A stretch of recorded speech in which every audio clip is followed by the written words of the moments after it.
Well, good morning, good afternoon, good evening. It is midnight Friday. It is Victory Friday for us. So, the red for Red Friday is the blood of the Chargers. And we're 2 0, and I believe in sole possession of first place in the AFC West. It's still early, but a lot of people out there in the national media did their normal thing and had the Chargers winning the AFC West. So, all of that said, Gooch should be joining us here in a few minutes, and we uh, we may have a special guest joining us at some point as well. But before we really get into our show here, we want to take a moment here, and we want to offer our condolences to the Don Hilton family. We want to offer our condolences to Liz and Aaron Morrow. Aaron is the A and BAK. And so we want to dedicate this episode to all of y'all. And yeah, so Gooch is going to join us here in a second. Going to pull open the chat here, see if we have any comments or questions. But my daughter's still happy from the win, so we'll take that. But yeah, I don't want to give my thoughts yet because then I'll just have to repeat them for Gooch. Of course, maybe I should get some out of there so he can't tell me that I'm stupid. But no, he's going to agree with me all the way here. So we'll wait a moment here as Gooch jumps on and we see if we have any questions or comments. How are you feeling about the Chiefs here? One of the good things about this is, of course, we're now going to have a miniature bye week kind of built in here with these Thursday night games. So we get a couple extra days there. Guys get some couple extra days of rest and to heal up. Get a couple extra days to work on some things. This is only the second game with a lot of these young defenders and even the free agent guys. So, hopefully this gives us a period to tweak some things because I think we definitely got to go that route. This is we just went up against a lot of people's Super Bowl pick or a lot of people's Super Bowl contender here. Probably one of the best teams that we're going to face this year. And really, these first 4, 6, 7, 8 games were always going to be a gauntlet. And at the end of the day, we're 2-0 to start those. And I don't think we can ask for a whole lot better than that. There were some things that frustrated me, mostly on the defensive side of the ball. And we'll get into that more as Gooch jumps on here. And so, yeah, I mean, listen, my evolution as a fan, I'm going to try to be somewhere balanced. I don't want to just focus on the things we need to improve on, but that's kind of who we are. We'll celebrate the win, but we're also going to point out some things that concern us that we need to work on, because ultimately being 2-0 doesn't really matter at the end of the season. And you can ask, teams like Cliff Kingsbury's Arizona Cardinals. You can look at teams like Brandon Staley's Chargers. Plenty of teams start out strong and then they fade or they don't win when it matters. So, but at the end of the day, 2-0 is better than 0-2 or 1-1 or 1-0-1 or 0-1-1. So we're going to take it. We're going to celebrate it. We're also going to say some of the things we're concerned with. So that's what we're about here. So see that Aaron is joining us in spirit in the chat here. Aaron, our thoughts and prayers are certainly with you guys. That is something that Gooch and I have both personally experienced in our lives. So we understand that. And yeah.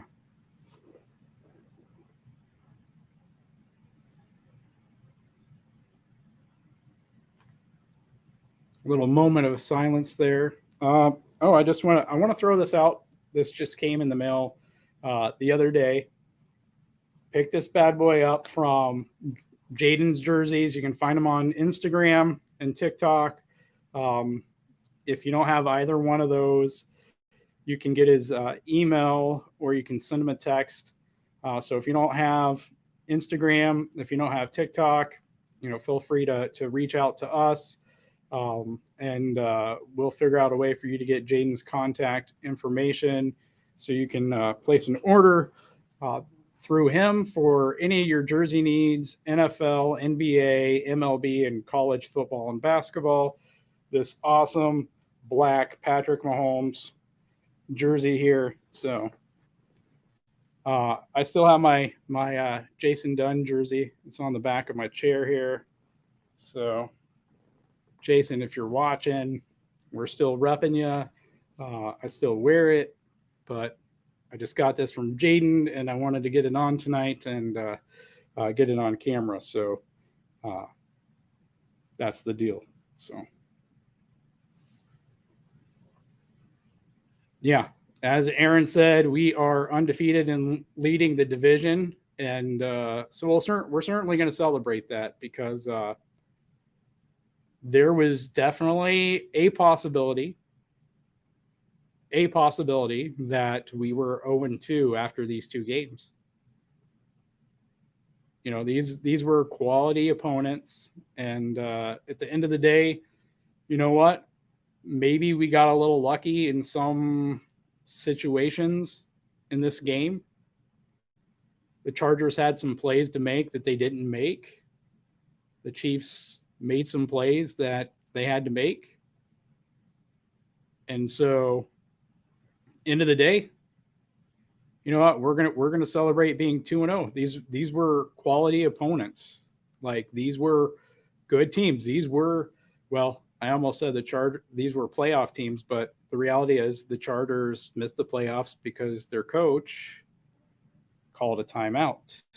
So, but yeah, you know what? Speaking of Staley, I don't know if you would call it growth. Like, I was really intrigued that he didn't go for some of those fourth downs there, especially the way they were having their way with our run defense. Like, I'm pretty sure I could have gotten 4 or 5 yards rushing the way that they were just picking up. All right, maybe 3 yards. I could have picked up an end one, I think. Just the way that they looked like they were getting gashed there. And I'm sure part of that was by design, but it can't be by design when you have a 3rd and 1, 4th and 1. But yeah, I'm sure we'll get into that. We'll get into all of this a little bit more in depth here once Gooch joins me. Willie Schmidt is in the house. Guys, they had All Chiefed Out is his channel that he does with his buddy Cody. And they had their first actual live the other night. So make sure you check them out there. If you go to our homepage here on YouTube, you'll see they're one of our featured channels as well. We want to celebrate all the small and big Chiefs content creators out there. So Willie says offense looked a little sluggish, but our defense capitalized on Herbert mistakes when Chargers didn't capitalize on a few of Mahomes' mistakes. Yeah, and it's really hard to know on some of those. Was it Mahomes' mistake? Was it the receiver? I think the Chiefs run a lot of plays where certain receivers have options, and when you have option routes like that, when the quarterback and the receiver are seeing something different, the quarterback's throwing to where based on the route that he's expecting you to run based on what he sees, and you're seeing something different. So, you're running a different route, and sometimes it looks like the quarterback's throwing to the defender. And I'm not saying that was the case, but that's certainly a case sometimes. So, first view without going back and having the luxury of watching things on replay or having the all 22, right there. But yeah, you know what? I wasn't going to get into it yet. I was going to try to wait here for Gooch to jump on, and probably as soon as I finish saying all this, then he'll jump on here. But and we'll revisit it later if our special guest is able to join us tonight as well. But I think one of the big things that I noticed early on in this game, right, is we think of scripted plays, and every offense comes out and they have their scripted plays here, and the first handful or so of those scripted plays, the Chiefs offense was moving the ball down the field. And then I think we kind of hit a point where the next few plays didn't really work with the situation in the game at that point. And then the problem with that is, your first drive ends before you've ran through your scripted plays. And so your second drive, and it was kind of the same thing. I thought there was like a string of 2, 3, 4 plays there that just didn't flow. They didn't flow with the game, but I don't even think they flowed with themselves, like putting them in sequential order, the one and then the next one and then the one after that. To me, like, they felt like putting those plays together like that, you were going to have a hard time getting success, if that makes sense. And so it seemed like once we got through those scripted plays, the offense started to flow more. But yeah, without going back to see afterwards what all the Chargers were doing there, I was a bit surprised by the way things went. But I think part of that was just, you give the Chargers the ball back like that, and then they get the ball to start the second half, and Herbert's good, and so I think you kind of get away from running the ball a little bit. But I mean, the way I felt about the defense was that basically, I'm just going to sum it up with this. I feel like Spagnuolo played way too soft, and the only reason we're not talking about his coaching job in this game is because Jalen Watson bailed him out with a 99-yard interception return. And I don't want to discount. It's easy to focus on the play calling in a game and discount Spags or any other coach's work that they put in between games, right? A lot of a coach's job is done between games. But man, it just really felt like he was playing too soft. He was making this, and I think you can say this even, sometimes when we play some of the other good quarterbacks, like, he was making this too easy for Justin Herbert. Like, you can't give Mike Williams 8-10 yards of cushion every single play. You can't have a 5'11" defender on a 6'4" receiver who is a hulk of a man. You can't do it. You are doing your team and your players a disservice. You're not putting them in positions where they can succeed. You were gifted not having Keenan Allen in this game. You didn't have to worry about Keenan Allen. You had one receiver to key on. You had two players to key on in Mike Williams and Austin Eckler. Austin Eckler in the flat, Mike Williams wherever he wanted. He was having his way with whoever he wanted. Why are you not pressing him at the line of scrimmage? The Amazon AWS, I forget the exact number, but when Justin Herbert was getting the ball out in 2.5 seconds or less, he had a huge spike in his completion percentage over expected. When he had to hold on to the ball more than 2.5 seconds, it was low. It was not good. Guess how you make him hold on to the ball for more than 2.5 seconds?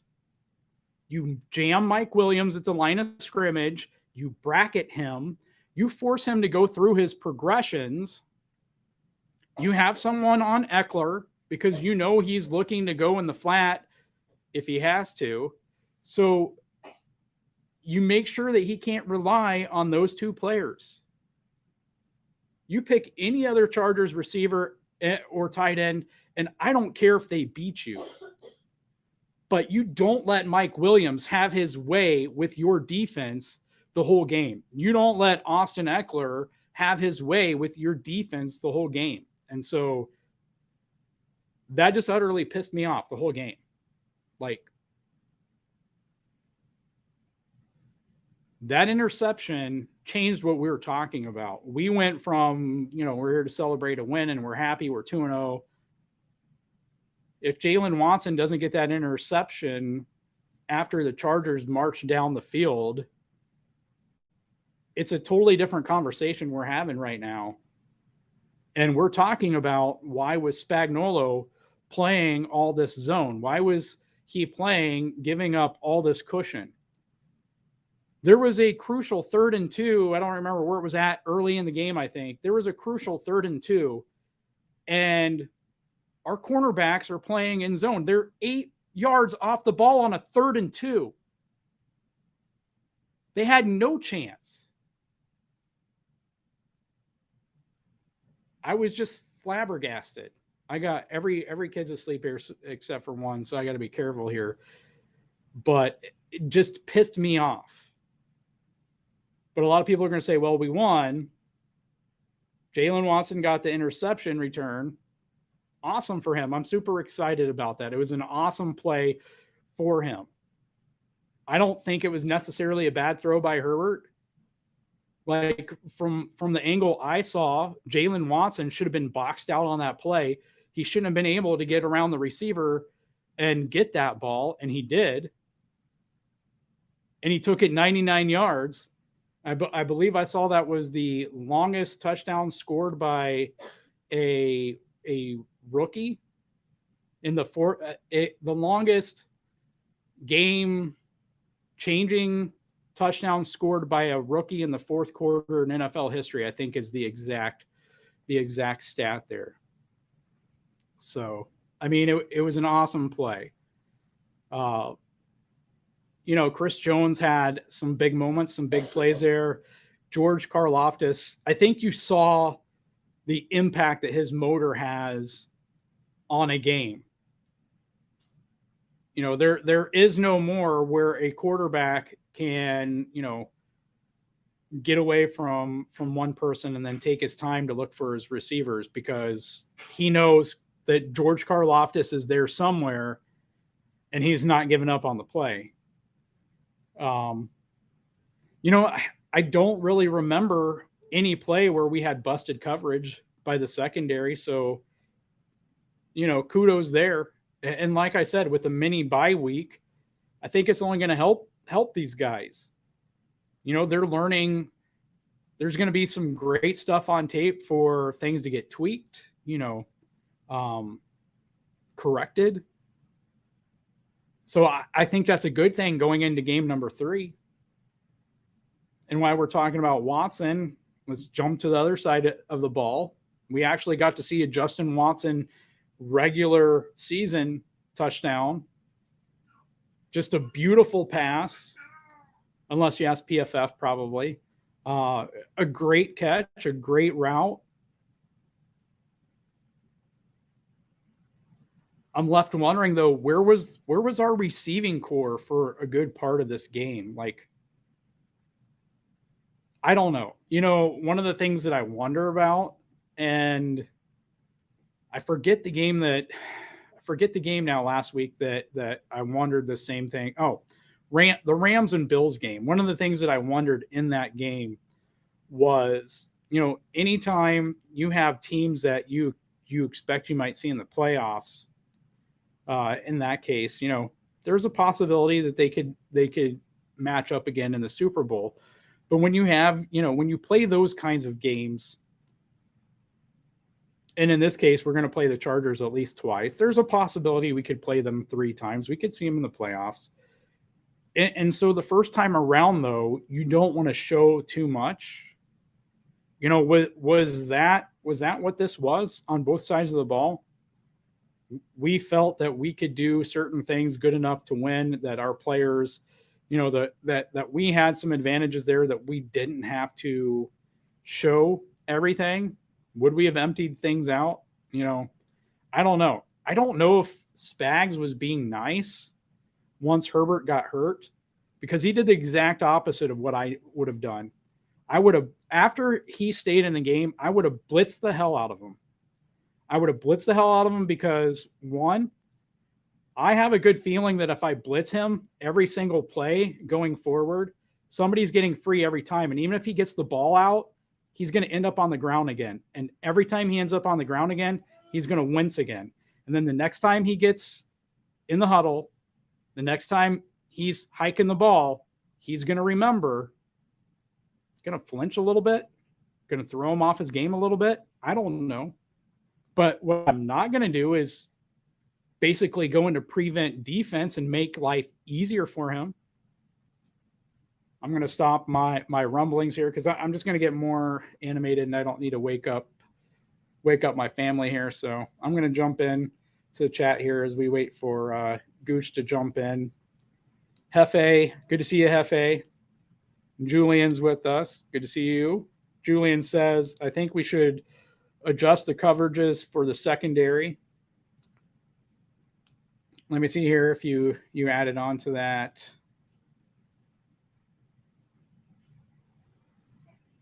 Go ahead and let us know in the chat, Julian, specifically, like, what are you thinking? What were you expecting to see that you didn't see? What do you think? What do you think we need to do moving forward there? Hefe says it was a chess match.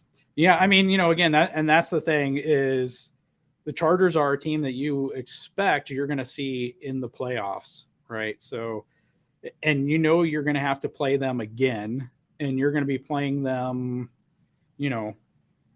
at a time in the season, the next time where it's going to be a more meaningful game. So, and then if you do end up seeing them in the playoffs, yeah, I mean, it is a chess match. So I'm willing to give the coaching staff a benefit of the doubt there, that was part of their thinking. If that's the case, then the win feels a lot better, because we were able to win without showing too much. But if it's not the case, it's a little concerning. Even on a short week, the Chargers coaching staff had the same short week, and their week was shorter because they had to get on an airplane and fly to Kansas City. We got to stay here. We didn't have to worry about traveling. So, yeah. Hefe says we have a ton of rookies, so we can't be too aggressive. I don't know about that. I don't see a reason why our cornerbacks can't press.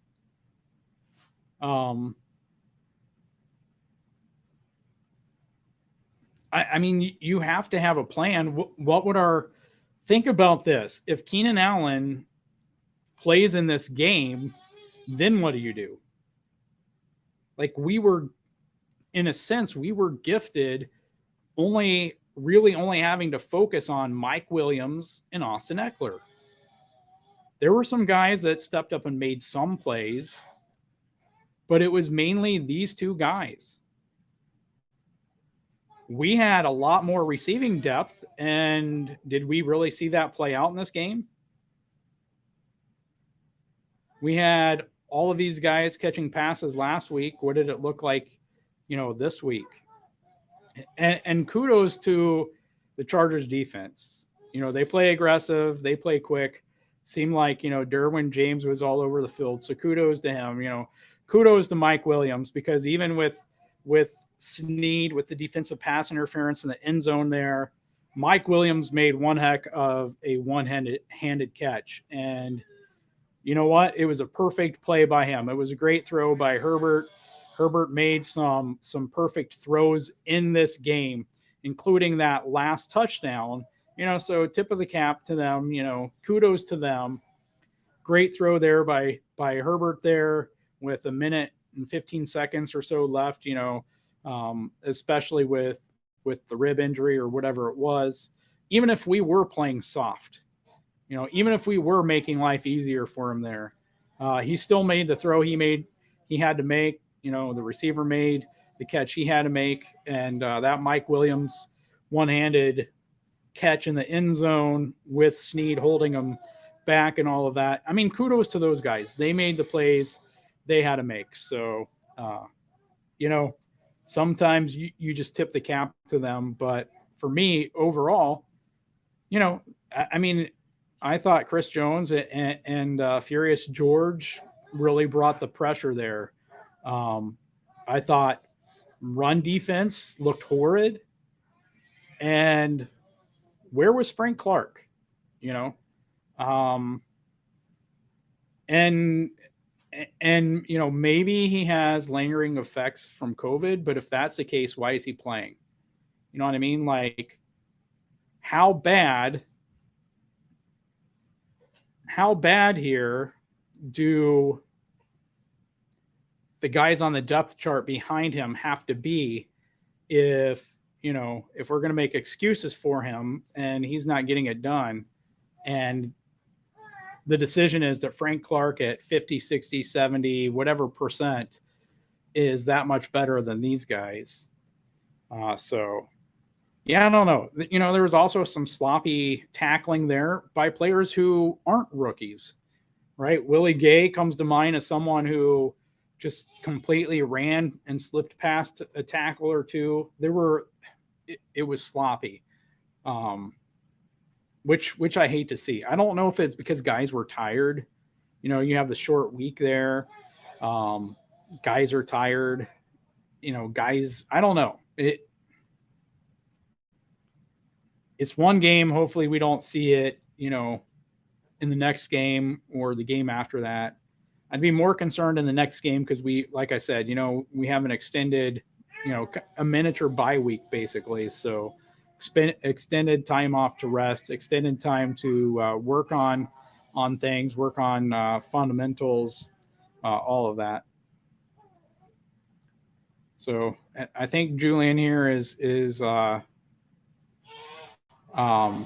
agreeing with, maybe they were holding back. I think that's what he's saying here, holding back on showing some of the things that maybe we'll show the second time we play the Chargers. When it may come down to we need to win these games here to win the AFC West or to clinch, to work on clinching the number one seed or even in the playoffs. So, yeah. Hefe says, yeah, zone was weird. It was certainly angering. Like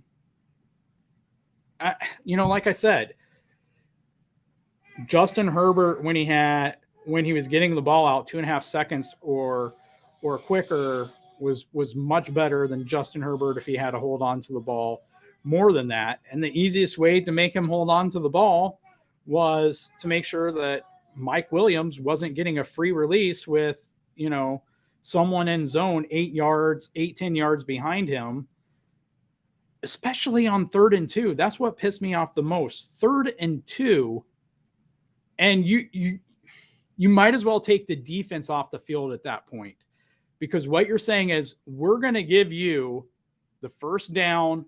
We just don't want you to beat us on an explosive play. I mean, at that point, just go up to the refs and say, hey, we're going to concede the next 40, 50 yards, start them at the red zone, and that's where we want to start playing at now. That's basically what you're doing at that point. And why would you do that? Make them work for it. But you're playing 8-10 yards off of Mike Williams in zone. Of course Herbert's going to have 340 yards or whatever he had. I'm an idiot, and I was sitting there looking at the TV, and I'm saying what's going on here. I'm reading the defense. And if I can do it, Justin Herbert sure the crap can. It wasn't hard for him to make a decision where he's going on 3rd and 2 when he sees the closest defender to Mike Williams 8 yards off the line of scrimmage. We make quarterbacks better than they look better than they are. And it's not that they're not great, but so, I mean, and I don't think that's one of those things where next time we play them, it's going to matter, because, you know, we were going to play them differently anyway. Next time they should have Keenan Allen. If anything, hopefully they learned what doesn't work in this game and they throw that out for the next game. Like, sometimes, you know, those are the best things is you learn what doesn't work, and that helps you out, and you learn from it and you move on here. So Julian's answering now. What he would have done, I would have doubled Mike Williams, pressed Williams because he's not that fast. In Parham, we could have stopped him too. We needed to work on tackling the rest of the season and in the off season.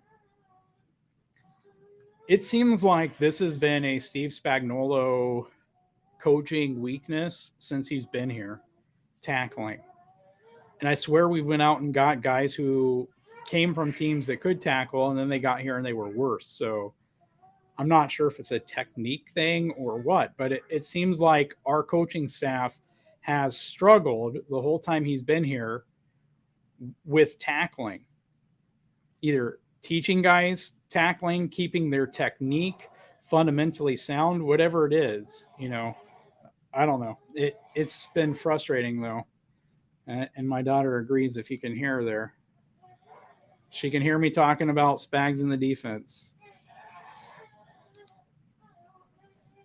Willie says if we all click the like button, maybe Gooch will appear here.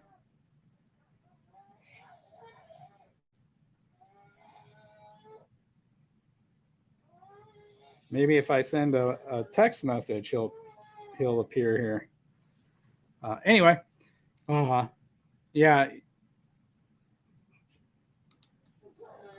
Julian says, on short downs, I would have disrupted the timing of the passes, and the linebackers need to play the passing lanes more, which is something I thought the Chargers did well.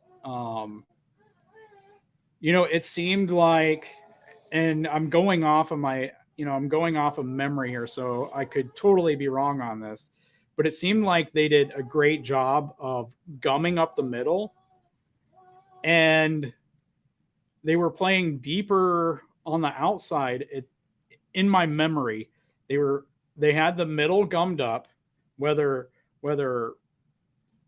mid to deep, and they were playing deeper outside, but then they had the speed to crash in on any of these quick outside, a lot of the outside ones we were doing, like Derwin James and others, had the speed to close in really quickly on those. So, I mean, they were effectively taking away anything more than like 4 or 5 yard gains there for the most part.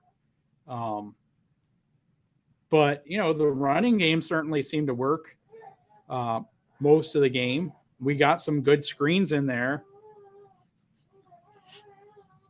Let's see here. Hefe says Juju and MVS were missing in action. Might be saving them till the end of the season, I'm guessing. I mean, I don't think they really have to. You know, I know they talked about highlighting guys. I'm glad we saw Hardman or Watson though, but it felt like it took, you know, Hardman's injury for Watson to get in the game. Yeah, I don't know. It's just I didn't. It just seemed like whatever we were doing, and maybe we just really wanted to not show a whole lot. It just didn't seem like it was working. Whatever we were trying to do.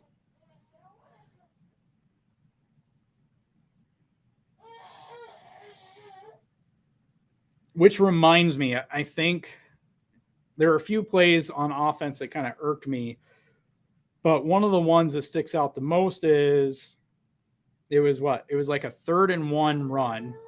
We had 6 offensive linemen and a tight end and 2 running backs, and that's including Burton. So 6 offensive linemen. Mahomes is number 7. Tight end is 8. Burton is 9. Running back is 10 right there, which means we had 1 receiver out there. We made that so easy on the Chargers.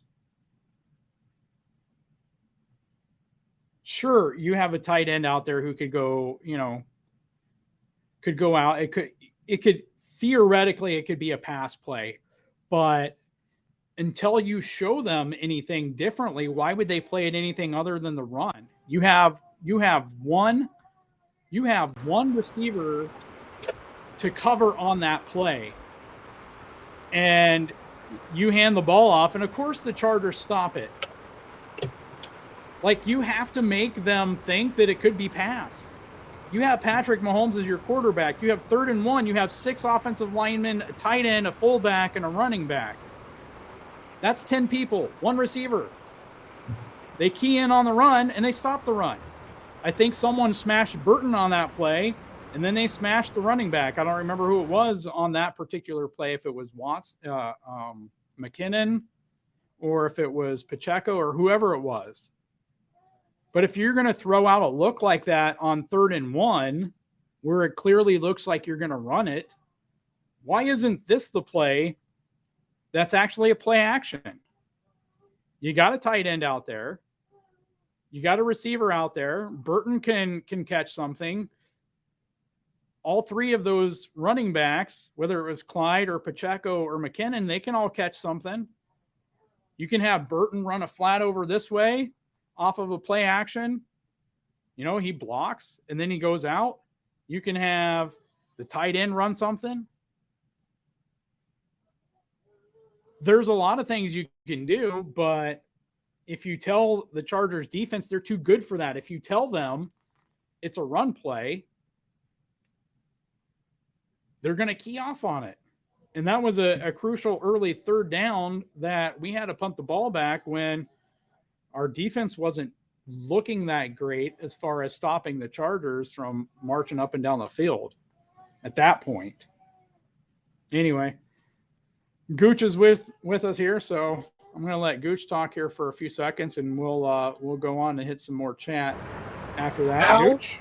About that 7th rounder, baby. 7th round QB saving the season. I guess I can't say saving the season, but helping secure a statement game that we were talking about earlier. And I know when we're discussing statement games, we usually say, the Cardinals game was a statement game. But in reality, this game made a statement too. Like, even when Mahomes lost his fundamentals in the first half, I don't know if you were watching this from where he's trying to force just about everything he was throwing. When he finally settled down, this team's going to be a team to be reckoned with. You also have to remember that aside from a garbage time or late, well, whatever you want to call it, garbage time TD, late night attempt to rally. This young defense held a really good Charger offense to 17. I mean, and Right. they weren't, and it's not like the Chargers were shooting themselves in the foot. Herbert was having his way the first half, having his way.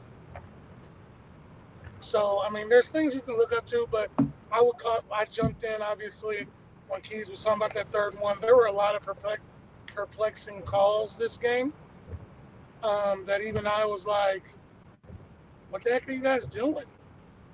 You know what Right. I'm saying?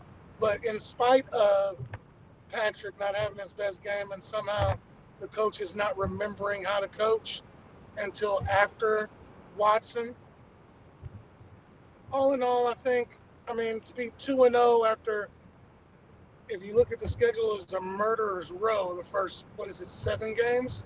Right. I'll take it. I mean, we can nitpick it, which we are, obviously. You know what I'm saying? That's how we do. I told them at the beginning, you know, I let everyone know if they hadn't seen us in the huddle last year, you know, we'll celebrate the positive, but we're not afraid to be a little critical. Go ahead. I do want to say, I wish Andy would look. I am not Ryan Tracy. I know this is a passing league. However, Clyde's been looking good, and that line strength is run blocking. You should give him, maybe not even him. Get Pacheco and Rojo in there. Let them beat him down for 2 quarters, and then let Clyde have his way in the end. They were tired. That's how Clyde broke that 51. Although he does look a little more juicier than he has been lately. I mean, I was impressed with the 51 just because usually arm tackles take Clyde down, and he went through Derwin James's face mask grab, which was kind of impressive in itself. Right. To be fair, if anyone else caught it on the replay of that face mask, you'll see that Wiley was I believe it was Wiley, got away with the very crucial hold there because he might have got tackled at the line of scrimmage if not for that hold. But anyway, go ahead. But see, here's the thing. You can watch Wiley at any time. He's always holding if he's outmatched, which he's always outmatched. You know what I'm saying? Like, it's just like, I saw that hold too. I was trying not to point it out. Thanks, Keith. Speaking of hold, was Brown just along for the ride? Because he was holding Bosa like that kid, like it was his child running away from him. Like he just. Oh goodness. Anyway, a win's a win. There's a lot to talk. Obviously, the nitpick. Patrick wasn't his best, but I hate to say he was good when he needed to be because people always expect that in the end. Right.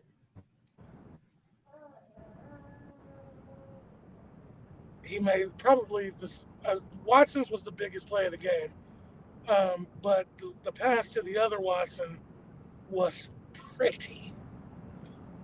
In my mind, both of the passes to each Watson was pretty. They both had really beautiful touchdown receptions. Those are facts. However, on the flip side of that, had that kid run his route like he was supposed to, we may not be talking about a win. But again, young defense, super young. You're playing a 7th rounder because your 1st rounder is on IR, and you hold the Chargers to 17. Right.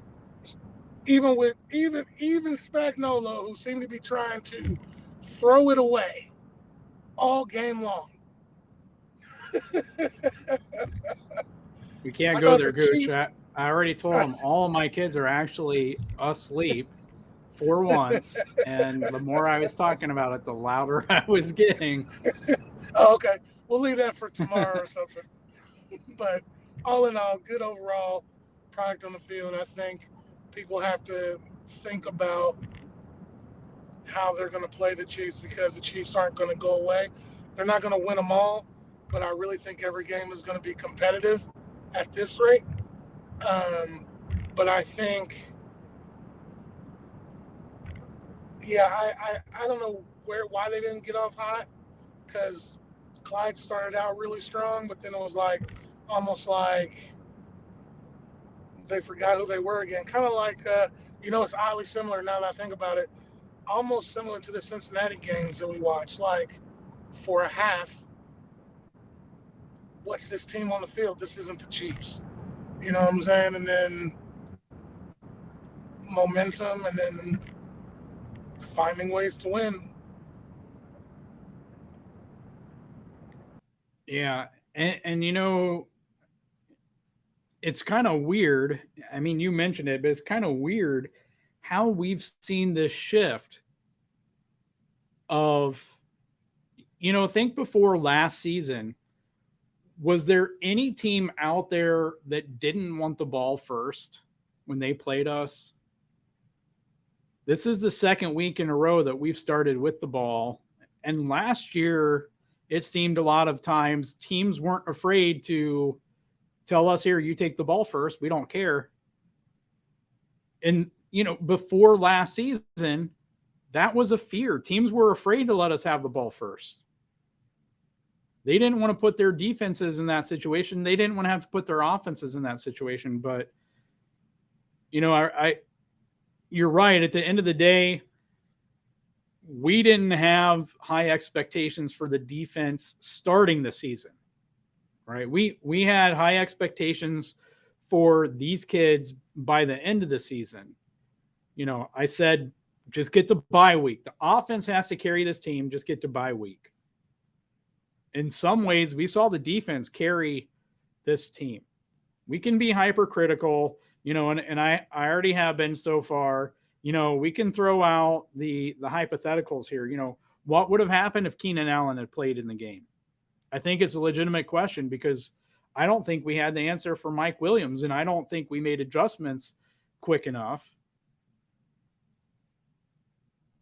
So what happens if Keenan Allen's in the game? Well, here's the combat to that. I think Andy Reid is so smart that coaches outthink themselves.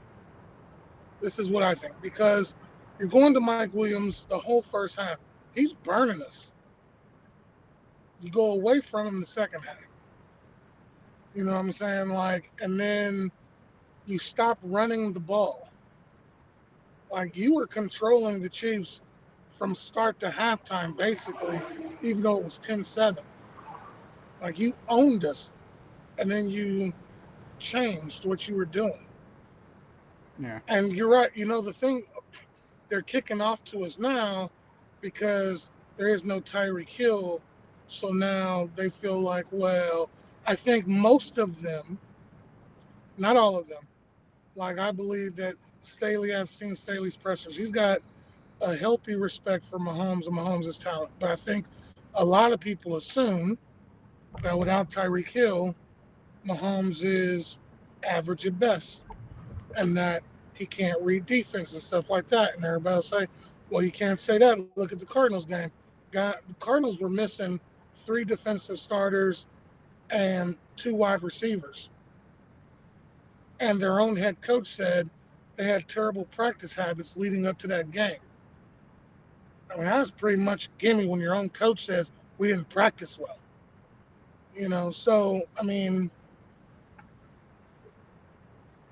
they're not afraid, so they're going to kick the ball off and make us earn it because they think with no Tyreek Hill, we can stop Mahomes, stop his first read. They can't do anything. Mahomes has to go out and show every game that we don't need Tyreek Hill. And we did have high expectations for this defense after the bye week. You mainly said it. Get to the bye week. Spagnuolo's defenses start out terrible. They get better by the bye week and even better by the end of the season. But these kids, I saw some plays, and the commentators even said it best. There's a lot of discipline in these young boys that wasn't there last year. People biting on fakes and overshooting their assignments, and I mean they almost seem technique strong. Now they just got to get the nuances of the game down. And will somebody please tell Bryan Cook to save all that hitting for when the whistle's not blown and the play is in action? How about this? We take Bryan Cook off of special teams. We put him in on defense and let him blitz after Justin Herbert gets hurt. Just put Bryan Cook in and blitz him every play. Let him get a shot and take out whatever all that anger that he had on 2 consecutive special teams plays that just utterly changed the field position. He's the reason that the Chargers started at the 40 and marched 59 yards. Well, not 59 yards, but 50 yards downfield before that Jalen Watson interception return that completely switched the game. It's hard because, yes, the defense gave up 17 points, but the reality is without that interception, it's looking like at least 20, if not 24 points. And, that play, it happened and you can't discount it, but that play really changed how we look at the overall performance and Spags' coaching job in this game. Because if that interception doesn't happen and they score 24 points, they score there, and who knows what happens after that. You take 7 away from us and you put 7 on them. That's a 14-point swing in the game. We're talking about what the hell was Spags doing? Not necessarily the players, because I don't think you can discount what the players did. I'm not looking at Rashad Fenton and knocking him because he's 5'11" and he can't go up and get a ball or bring down a 6'4" Mike Williams. That's not on him. He shouldn't be put in that position. And he shouldn't be put in that position one-on-one to where there's no one else around to tackle a player.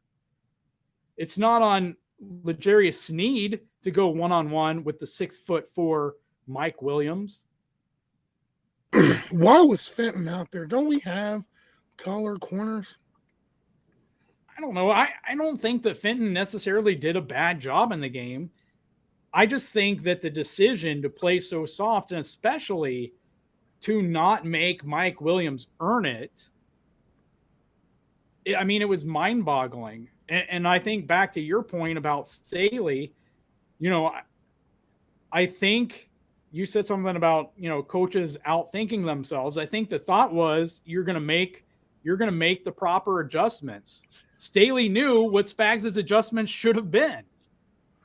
So he was anticipating those, but we didn't see them. And so when they went away from those things, I think and maybe that's what you were thinking of when you said that. But to me, that's what happened. Yeah, you're right. It happened, but here's why I think it happened. Because this is the adjustments that should have been made. And Staley's a smart guy, and we kind of do this. We did it leading up to Super Bowl 55. Oh yeah, we have a whole backup offensive line. Here's what Andy's going to do because Andy knows better. Good point. Oh, also, just because Dan's got to go, see you, Dan. And he brought up a good point in one of the comments. I just want to say, Sky didn't get any receiver snaps, I don't think. And let's face it, I'm not an overreactor, but the MVS signing doesn't seem like it's producing anything. That's one. And two, I don't wish injuries on nobody. I feel bad for Herbert. And I think that's the one thing that I am not a Chargers fan, but Staley should have pulled him. Right. That kid was on the ground grimacing. I'm watching and I'm like, they were clean hits.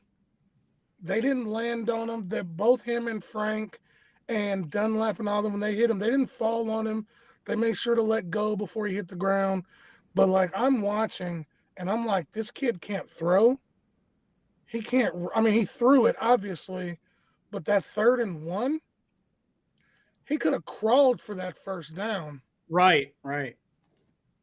But he just couldn't do it. And I think that right there, like as a coach, if I'm an owner and I'm seeing my coach because Herbert's a stud,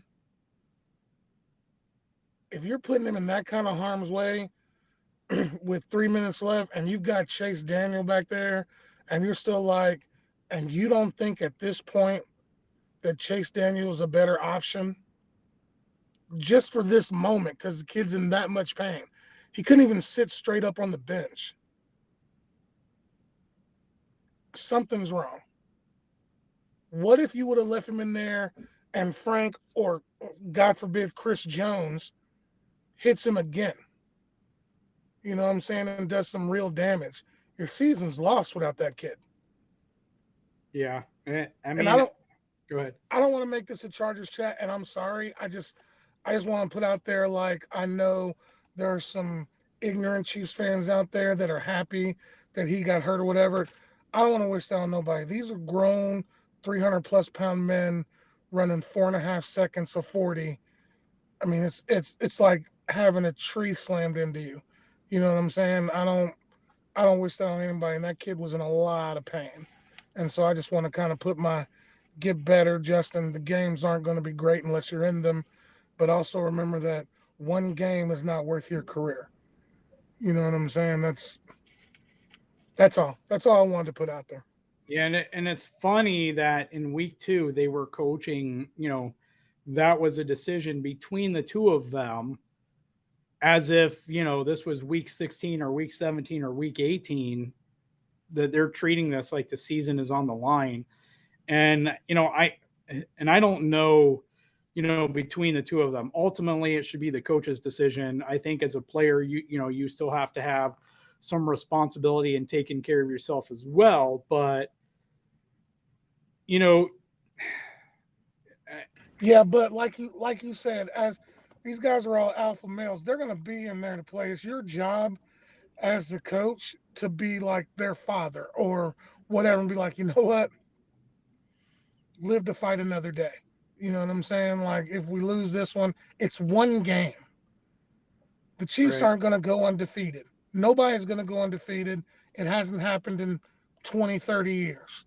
Nobody's going to go undefeated. You can always make a comeback. You know what I'm saying? It's not, like you said, it's week 2. This isn't Super Bowl where, you know what I'm saying, if you go home, you can go home and heal afterwards. This is winning time. It's week 2. And you've already got a game up on the Broncos and the Raiders. So, that's just my thought. And I don't want to turn into that. This was a good win. I hope I hope Andy watches it and goes to Spags and goes, yeah, we gotta do something better. You know what I'm saying? Yeah. Or whoever was calling plays, if Reed is letting Bieniemy call plays, that 3rd and 1 was stupid. Yeah, are you talking about the one I was talking about when you came in? Yeah. Yeah, I didn't get it because I started counting. I saw it. I started counting. I'm like, wait, is that 2 tight ends lined up next to each other? No, that's 6 offensive linemen. And then there's a tight end. And then there's the running back. And then there's the fullback. And I'm like, wait a minute. We have 1 receiver. They only have to worry about – and I understand, you still have to worry about the tight end there. But when you see that formation, what comes to your mind? Run or pass? Well, you're obviously going to run. Exactly. So what should we have done then? We should have passed.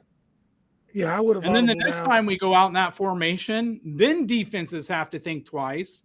Just because it looks like a run formation doesn't mean we do. But until we show them we're going to do something different out of it, why should they treat it any differently? Did anybody else find it weird that they didn't really go for it on 4th down either? Are the Chargers? Yeah. Yeah, I absolutely did, because you were gashing our defense in the run game at 6-8 yards, a pop. The receivers were getting 6-8 yards of cushion in zone. You have a 4th and 1 and 4 or 4th and 2. I would have went for it every time, and Brendan Staley last year would have. Yeah, yeah. I think, Like, it's funny. It's almost like that Raiders game killed his confidence. testicular fortitude. Yeah. Maybe there was a fairy going around stealing that because I didn't feel like Spags had it. There were some people in this game that wondered, and I don't know how much of it is you just have to the Cardinals defense and the Chargers defense are utterly different. The Chargers defense is way better, and how much you attribute to that. But there were a lot of people that were questioning how different the play calling felt between these two games. And before you got on, Gooch, I was questioning the opening script for this game. Some of the, I understand with the script, you get in some moments where the play call doesn't necessarily fit, but regardless, I felt like regardless of those situations, there were a few plays right after each other in that opening script, those scripted, 16 plays or whatever, that didn't feel like they should be together there. So, I don't know. Maybe they're doing this by committee,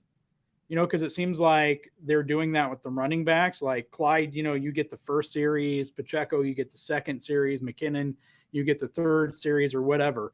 Maybe maybe there was some of that. We're playing on short rest this week. So EB, I did the opening script for week 1. EB, I need you to go ahead and do it for week 2 here, while I'm doing week 1. Because we're doing it on short rest. Maybe that was some of it. We don't know. All we have is conjecture, but it certainly seemed like something was different there. Yeah, I don't know. There's a lot you said, Gooch, and I'll say this. And, I too felt bad for Herbert. I don't want to see him get injured more. But at the same time, before you got on, I said that Spags should have been blitzing every single play after that instead of playing basically prevent defense. And maybe he did it because he has a lot more class than I do, and he was trying to prevent Herbert from getting hit again in this game. But I can tell you for me, and and I've held back on wanting Rex Ryan to be the defensive coordinator here, but for me, from then on out, because, it's my job to do what I need to do to win the game if I'm the defensive coordinator, and it's Herbert and Staley's job to take him out if he can't play. But for me, if I'm the defensive coordinator there, I'm blitzing every play so that I can basically guarantee someone's hitting him and taking him to the ground, and he doesn't want to pass. He doesn't want to be in there. Because, as you said, that 3rd and 1, I turned to my wife, I said, yeah, I was getting ready to tweet out, if you can't physically take that, like he had open grass for what, 5, 6, 7, 8 yards, and he needed 1 yard. And I'm like, if you can't physically get that 1 yard that was given to you, gifted to you, you shouldn't be in the game. And then the next play was that very beautiful touchdown. Kudos to him. So, I say I didn't want him. I don't want anybody to purposely try to injure him. But right. You're talking to the petty guy. I'm with you. Like, if he's hurt and he's back there, I'm releasing the hounds. You're going to want to leave the game. Right. You know what I'm saying? Now, obviously, I'm not doing it to hurt you. But it's almost like it's like being a UFC fighter. It's like being a UFC animal. fighter. Now my job is to take you out. Now, I don't want you hurt, but if you're not in the game, that's better for my team. So yeah, if I just exactly. even if I don't even have to hit you, pushing you down with the way that you're feeling right now is going to hurt. So even if I just get to you, lay hands on you, and push you down, eventually you're not going to want to stand in that pocket. Exactly. Your brain is going to be processing the wince is coming before you throw that ball, and it can affect the ball to where you're not going to get that easy shot on that touchdown. And even with that, this game could have went completely different because that onside kick, Justin Watson didn't get it cleanly. Could you imagine what would have happened if, who was it, Noah Gray was there to clean that up and get it? Oh, sweet Jesus. And so, yeah, that was kind of my thought is, you get those, you're guaranteeing someone is probably going to break free. And even if they don't get to Herbert, the thought is still in his head. I'm about ready to get hit. I'm about ready to feel pain. What happens to anybody in life, whether it's physical, mental, emotional pain, and you think it's coming? What happens? It affects your mindset. It affects what you're doing moving forward. And to me, you're right, it's on the coach, because the player is going to want to stay in there. We saw that with Mahomes, and we saw Andy, tell him no. He told the best quarterback in NFL, no, you're done. You're out of this game. I know you think you can go back in, but you can't go back in, and you're not going back in. And so, kudos in those moments where Andy, did right by his quarterback. But yeah, what I was going to say is, you talked about the wounded animal. I was going to talk about, it's like UFC fighting. You got a guy in a chokehold, and I don't think anybody who's a UFC fighter actually wants to choke a man out. I don't think that's ever their intention. If they do, I'm a little afraid about their mentality, but I don't think they ever want to choke someone out. They want that person to do the right thing and to tap out. You put them in the chokehold, they know it's coming, and you're relying on them to tap themselves out and not, I don't want to say make you, but basically force you to tap them out. That's the whole point of the chokehold. And so it's on you to tap out before they choke you out. And it happens sometimes. You get those alpha males who refuse to tap out, and then they get choked out and they pass out, and then they lose anyway. But yeah, I don't know.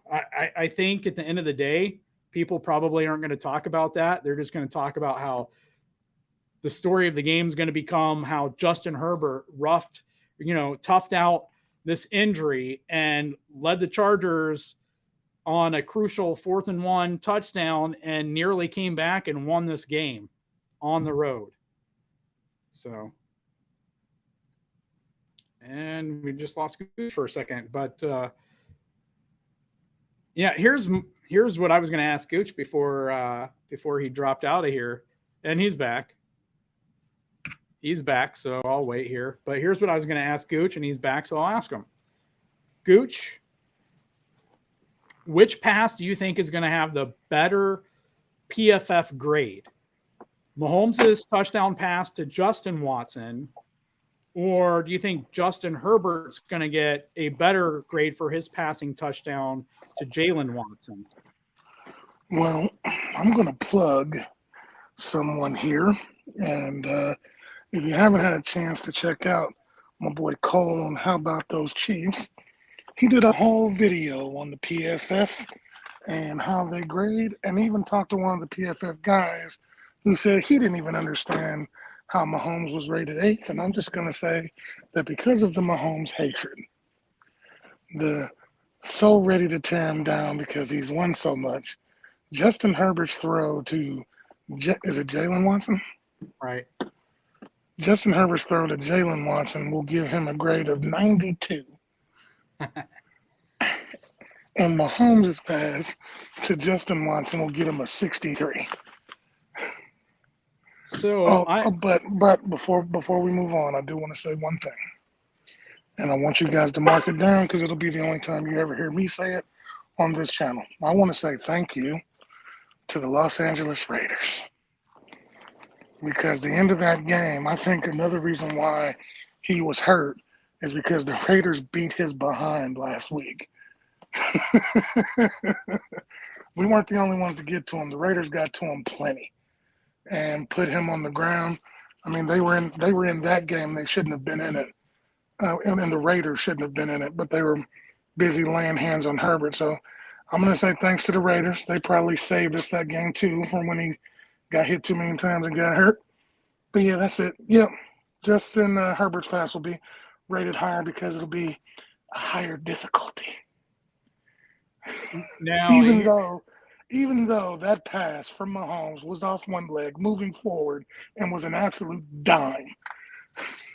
Now I could be conflating this with another play, but if the Mahomes pass is the same one I'm thinking of, he adjusted mid-throw because there were multiple defenders that actually jumped up in the air as he was getting ready to throw it, and he arced that sucker over their leap and still threw it perfectly on a dime.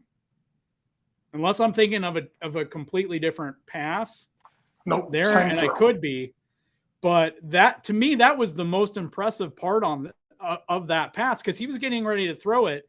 The defenders right in front of him jump up, and so he perfectly gets it at a trajectory about a foot or two over them, and still throws it on a dime. So, but on a more serious note, though, because I do think it's coming. I get this feeling that somehow PFF is going to rate Mahomes better this game than the last game, and everybody's going to be really confused how that can happen. Just like one of the games the Mahomes got rated better than in this last game, the Cardinals game, was his very first game ever. He had 5 touchdowns in this last game. He had no touchdowns in his NFL debut when he played against the Broncos. And he had a better PFF grade in that game against the Broncos, his very first ever game. And the only game of that season, he had a better PFF grade than what he got in the season opener this year with 5 touchdowns. So I just get this weird feeling that we're going to see that somehow Mahomes was rated better in this game than the Cardinals game, and we're all going to be like, what? Granted, like I said, that throw was amazing, and I think there were other, but there were some in the Cardinals game. Anyway, so yeah, let's take a moment here. Let's hit some chat because I think we're about 45 minutes behind here on the chat here. Julian said, I think Juju can beat Asante Samuel Jr. with route running down the field, corners, post, etc. Truthfully, MVS is a decent player. He has a limited route tree. And you know what? I think I actually saw something about well, technically yesterday now on Twitter about how we're using him differently. We have him actually running more efficient routes, I believe was the tweet, and I might have shared that in the RGR Discord. I can't remember there. Julian also says, I think they should have used Sky more in this game. I think he'd have surprised the cornerbacks and safeties, and it would have opened up the offense.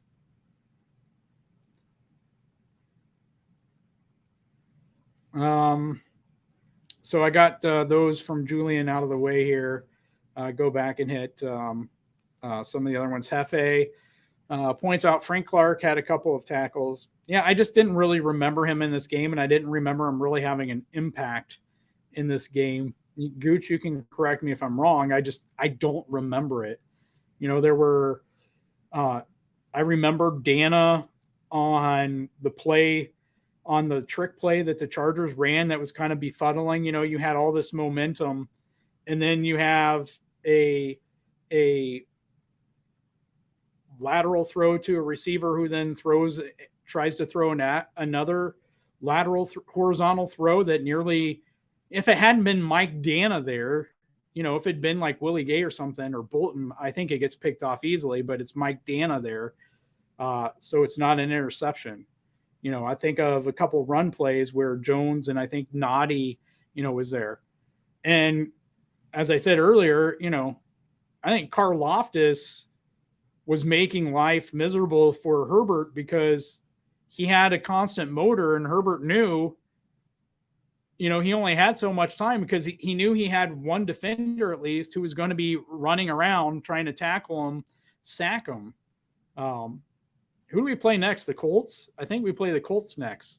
I think Karlaftis is getting his first sack against Matt Ryan. Oh, yeah. Karlaftis is the Colts are next. Murray has speed. Herbert has decent speed. Matt Ryan doesn't have speed. He's not running away from George Karlaftis. So that's kind of my rationale there. Now, if Eckler can get 7 or 8 yards of carry, I have no clue what we're going to do to stop Jonathan Taylor. Call up Tanya Harding and see if she can hang out with him. I don't know. Good one.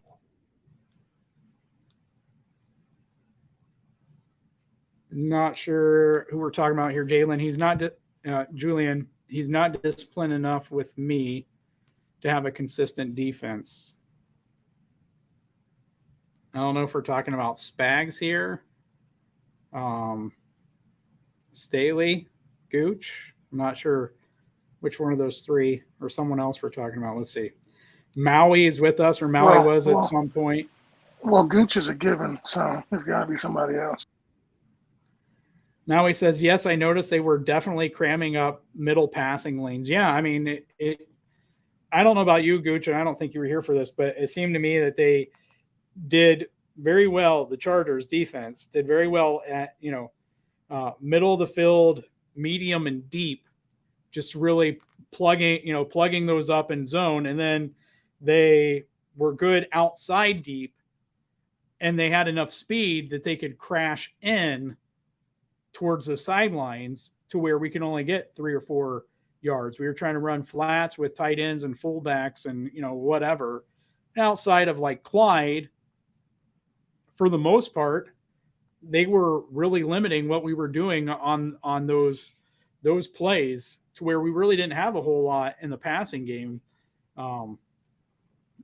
It was mainly the run game. And like you said, we kind of got away from that.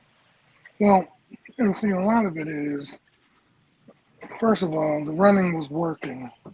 And I think this was the game that you unleash all three of them. You let Clyde, you let Pacheco, you let them run. But also, too, when we talk about these big receivers we've got, yes, Juju is big, yes, MVS is big, but they aren't shifty. You know what I'm saying? Tyreek had elite speed, but he also was quick in a phone booth. Change directions on a dime. I think the only receiver we have like that, although it should be McCole, it's actually Sky. And we didn't use him. And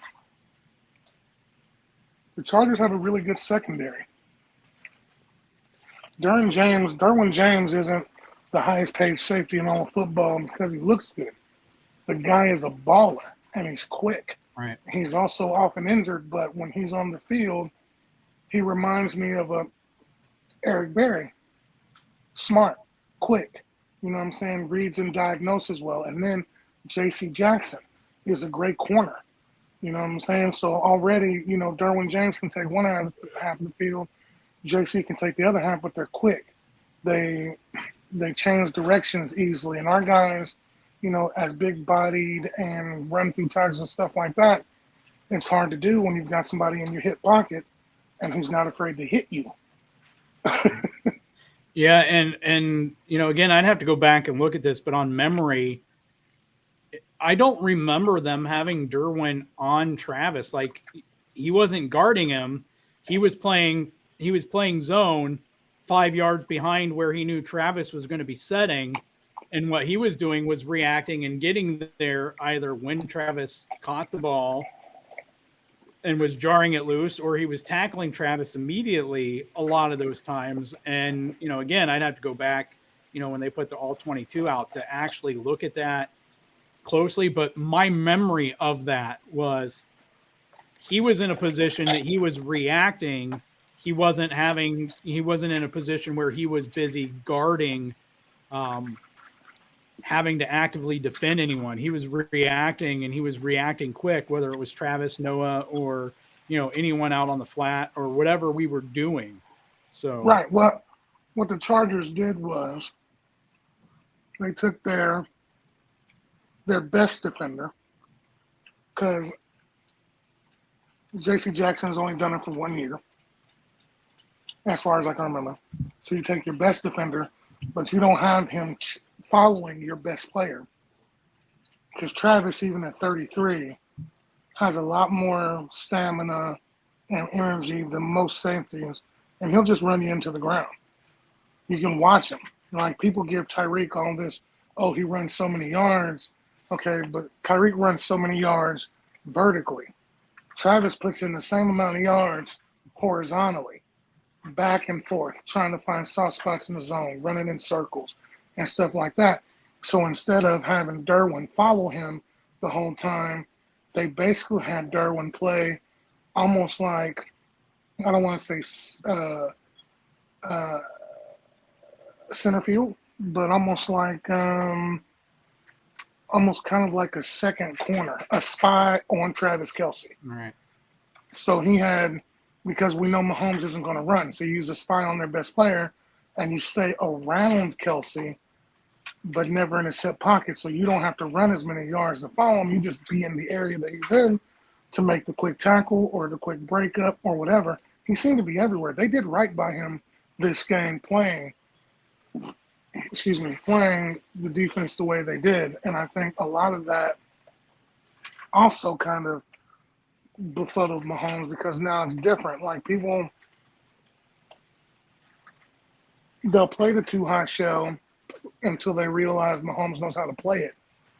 But then you switch up, and now Mahomes has to learn something else. Because I guarantee that the Colts are watching this game, and you're like, oh, because the Colts don't have a shoddy defense either. They got a shoddy quarterback, but they don't have a shoddy defense. Well, but they what they don't have is they don't have Joey Bosa, Khalil Mack, and Derwin James. So That's true. Or J.C. Jackson. I mean, those four guys are legitimate studs, and they don't have those four guys. So most teams don't have four equivalent guys to them either, though. So no, they're all in our division.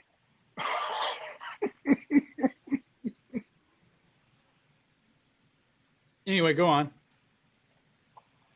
I think they played well. I'm actually, I was, if you want me to be honest, I didn't think the Chiefs would win this one. Especially, yeah, I mean, well, I was going to say that's fair enough, because, and anyone who watched the broadcast knows, we've been going back and forth on the away team has been winning, these games for whatever reason.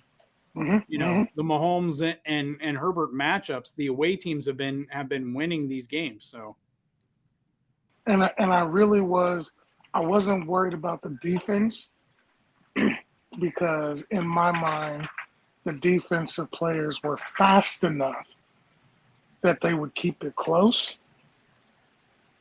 Not because they were great, just because that they would be more sure tackling, so there'd be less running free, so the game would be closer.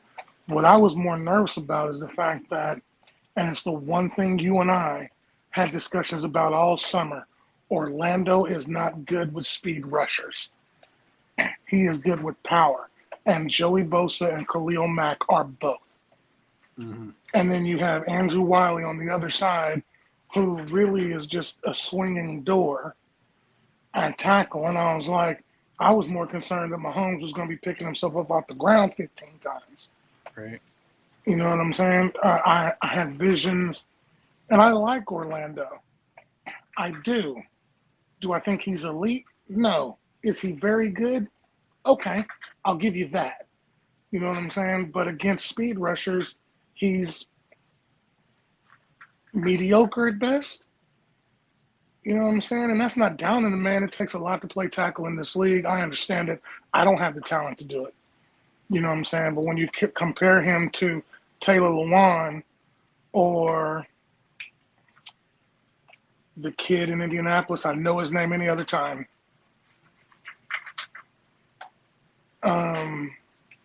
You know what I'm talking about? Left tackle Indianapolis? That's there now? No. Yeah. I can't think of a tackle. I can't think of his name. They've got maybe it's this guard. Well, Quentin Nelson is the guard, right? He's the stud guard. Yeah. Okay. Maybe it's the guard. Mm. But when you compare him to other tackles, like he struggles where some of them are average at best against one or the other. And so I was like, man, this is going to be ugly because if I'm Staley, and this is leading up to the game, this is before if I'm Staley and I've got 2 Hall of Fame rushers, like, I don't care what the rest of the defense is doing, I'm releasing the hounds. You know what I'm saying? Pin your ears back, boys, and go get them. You know what I'm saying? And I think we're going to have to deal with that because the Raiders have Chandler Jones and Max Crosby. Denver has Chubb and not Chubb. Yeah, they have Chubb. Is it Chubb? And the kid they drafted, who's supposed to be really good. And maybe who you were thinking of instead of Chubb. But I mean, they have Chubb, but you might have been thinking about Randy Gregory. Yeah, Gregory. Yeah. Gregory. Thank you. From Dallas. Yeah. I mean, everybody got better on that line because they want to chase down Mahomes. Right. And you can't blitz him because I hate comparing, but he's like Tom Brady against the blitz. He's like Aaron Rodgers against the blitz. They're going to eat you alive because they're going to find their guy. But the difference between him and Brady, but more so with Aaron and him, is that if you can come at him from the outside super duper fast and behind him where he can feel it, but he doesn't know how close it is, you can throw Mahomes way off his game. I mean, the first time that, I don't know if anybody was paying attention, the first sack, when I can't think of the one guy's name, but then Khalil came up and basically cleaned up. Like, Mahomes was shook, you could tell. Like, the look on his face. You know what I'm saying? And I think that's when everything started, because that was early. And I think that's when everything started to get out of hand. Then he was just kind of forcing. He just wanted the ball out of his hands. He didn't want there. He was holding it for almost 2.8 seconds. 2.8 seconds this game, and he was closer to 2.4 against the Cardinals. Yeah. Now, in my mind, I'm thinking, and if I was Andy, maybe not Andy, because Andy's doing the whole thing, but if I'm Nagy or Bieniemy, why are you calling plays that makes him hold the ball a half second longer against these guys than you would against a decimated Arizona defense? And I'm getting off into the weeds. Let's read some more comments. I'll chime in. Yeah. All right. Hefe says Mahomes did have a lot of pressure. Let me go back here, Gooch, and I don't want to make this into an Orlando discussion. Everybody knows, we've had our back and forths here, but I mean, how do you feel next year about contract negotiations knowing this, and if this continues on in our division? But before we get to that, I wanted to point out, because if we think about it, this isn't something we haven't already seen, right? Going back to Super Bowl 54, it's how the 49ers played us. They had a great defensive line. They only rushed 4, and they dropped 7 most of that game. And it was all down to Nick Bosa and D Ford, and then their DeForest Buckner and Armstead and other people that they were rotating in there. But it was basically Nick Bosa and D Ford on the ends, and so, like, that seems like it was a strategy, a blueprint that went back to Super Bowl 54. Just that the 49ers were the only team that really had the defensive line to execute it. And, now we see that the Chargers, have a much better defensive line to do that. We see that the Bills have kind of taken that strategy to do that. and the Bengals don't really have it, but then you get things like simulated pressures, and they went as far as to drop 8 more often. So, I mean, this strategy that the AFC West that you pointed out here, to me, it originates all the way back in Super Bowl 54. So I mean, what do we do moving forward? Because Super Bowl 54, we had Eric Fisher and Mitch Schwartz, and those guys were still getting beat, half the time, but it was enough, at the end of the game, the last 8-10 minutes of it, maybe the refs weren't, as ticky-tacky on offensive holding calls or whatever in the Super Bowl, but whatever it was, we eventually got it done in the fourth quarter. So, I'm just thinking, like, because we have a whole season of this. We play the AFC West, we play those other teams, 5 more times now. You've already said how you feel about Andrew Wiley as a swinging door or gate or however you phrased it. And, you pointed out a long time ago that Brown's weakness was speed. And I jokingly said we should sign Eric Fisher and play him as the 6th offensive lineman next to Brown when there's a speed guy to let him handle him. But yeah, I mean, if this is what happens when you're playing these games in the division, can you pay him that kind of money? And I'm not gonna answer anything you say here. This is your answer, and then we're moving on because this isn't about Orlando. I'm wondering out loud, based on your own words, can we pay him top money if we see this performance 5 more times just in our division this season?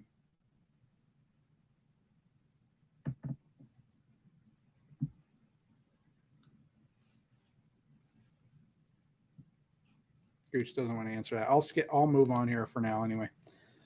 No. I wanted to make sure that when I said this, I was articulate and it was thought out well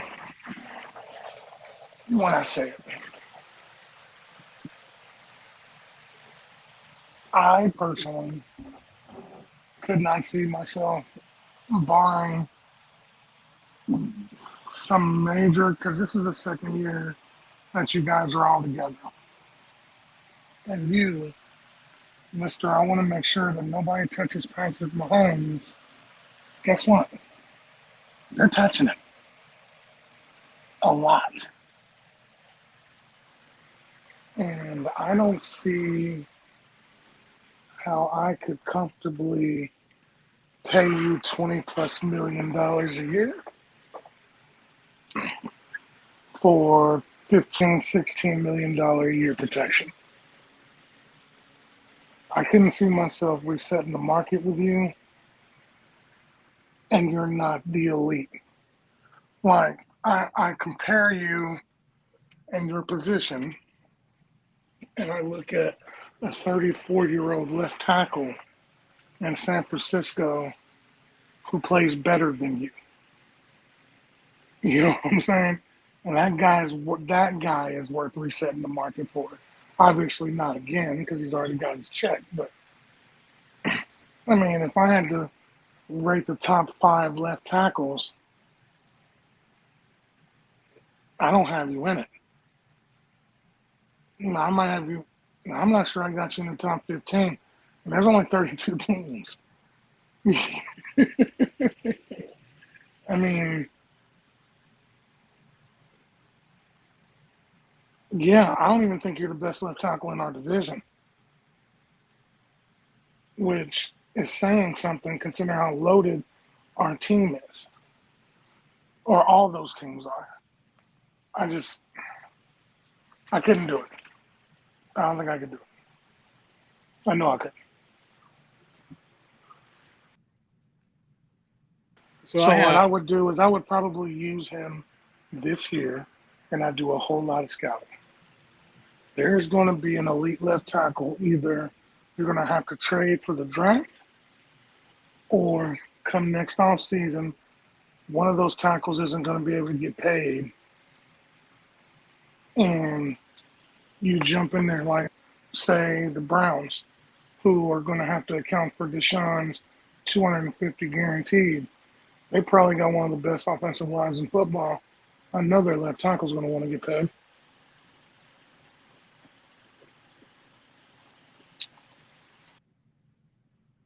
And Andy Heck is a good coach. So, I mean,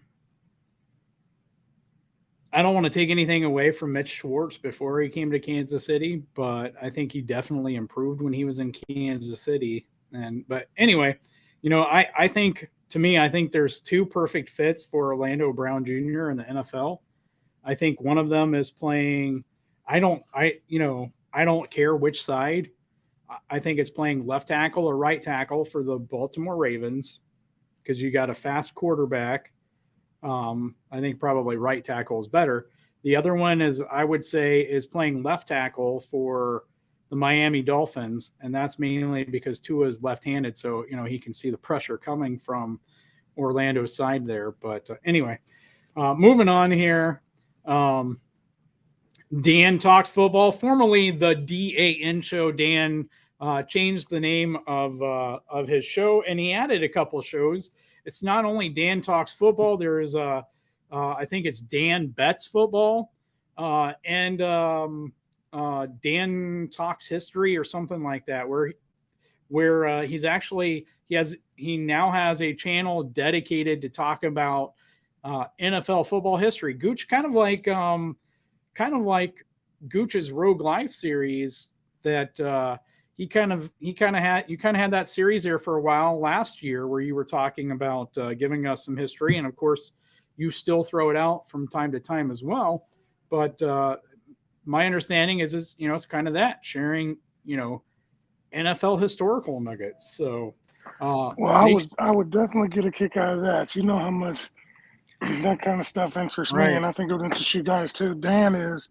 I've got to talk to him, and if you guys haven't watched any of his shows, I've got to talk to him, and he is very intelligent, knows what he's talking about, and it's definitely interesting. You won't get bored.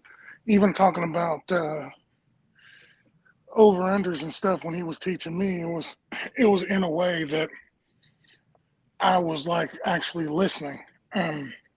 Because I generally, you guys know me, I get bored easily. But he had me engaged and had me asking questions. So if you get a chance to check out all his channels, I know I'm going to. Yeah, and Dan is a professional bettor. He has a pretty good grasp on all 32 teams, because that's part of being a professional bettor. He's a Chiefs fan, but he has a good understanding on all 32 teams, and he has a different perspective than a lot of Chiefs fans and a lot of different Chiefs channels out there in how he approaches the game, how he thinks about the game, and even some of his Chiefs takes, which I don't think is necessarily a bad thing, even if we disagree from time to time. There's nothing wrong with disagreements. There's nothing wrong with having different perspectives. There's nothing wrong with being questioned or being asked questioned, or hearing a perspective and having to question what you believe, because it helps us think through things. But anyway, Dan stopped in. It's been a little bit now, but he stopped in about an hour ago, showing some love. Me and Denver Gator did a video. Got to finish it up. Denver Gator is, as you might guess from the name, he is a Denver Broncos fan and a Florida Gators fan. He's actually a subscriber to this channel as well. So, we can have some peaceful in-division conversations and stuff like that. Dan goes on to say, statement is Chargers are the best team in the AFC West. Ha, ha, ha, ha. Interesting to see long-term effects on Herbert's injury, and we really hope there isn't. Yeah, I mean, I really hope that, you know, he gets to heal up. You know, even if they're tempted to put him out there next game, he gets a couple extra days, you know, I guess. We've seen quarterbacks play with broken ribs, cracked ribs, you know, whatever, stuff like that. You know, hopefully it ends up not being, you know, something that bad. You know, maybe it's just a bruise or something. Um, but yeah, definitely there. Julian said, I agree with Gooch. I also think the offense needs quick strikes to get going. The key to winning most games this year is balanced ball control. And, you know, really, man, you know, I go back to the opening script there, and it seemed like they started out with a good deal of runs there to where I thought, and I think other people thought, you know what? This is a game they're going to come out and they're just going to run the ball the first quarter. They're going to run the ball and force the Chargers to decide if they're just going to let us continue to run the ball or if they're going to start to creep up and then we start hitting them. And it just felt like that never happened. That, you know, it was like our scripted plays. It was like, okay, we showed them, you know, we're going to run the ball and then we're going to outsmart them by going, you know, to some passes here because they're going to think that we're going to, you know, it kind of became a, I know that you know that I know that you know that I know that you know that I know that you know that I know that you know, on and on type of thing where it felt like we should have just ran the ball. I think it was Josh Jacobs was averaged something like 5.7 yards per carry on Sunday. And it didn't look like our running game was doing that bad, to where maybe we should have just been running the ball constantly. There, like you said, Gooch, there seemed to be a flavor in there where it kind of felt at moments like the Bengals game, like the Chargers were really willing to dare us to just run the ball. And we were for a moment. And then we were just like, you know what? We're just going to keep trying to force it. Force 3-4, excuse me, what ended up being 3, 4, 5 yard passes, largely to Derwin James's closing speed. You know, for me, that's what it was. It was a lot of it was Derwin James flying around the field, and kudos to him for that. But can we make sure that doesn't happen? Can we just run the ball down their throats and let that be that? I don't know. Hopefully they take a good long look at their planning for this game and, you know, are critical of that. You got to be critical.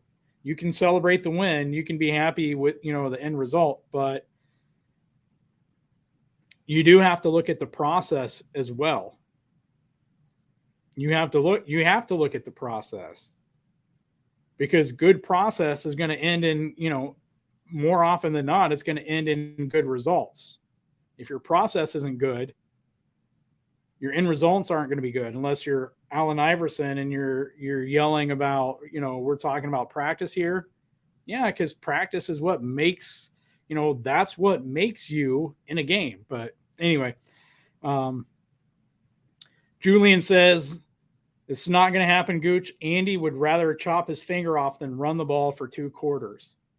You know, I think at some point, maybe Nagy and Bieniemy and others have to set a trap and then, you know, like lock them in a room and then let them out.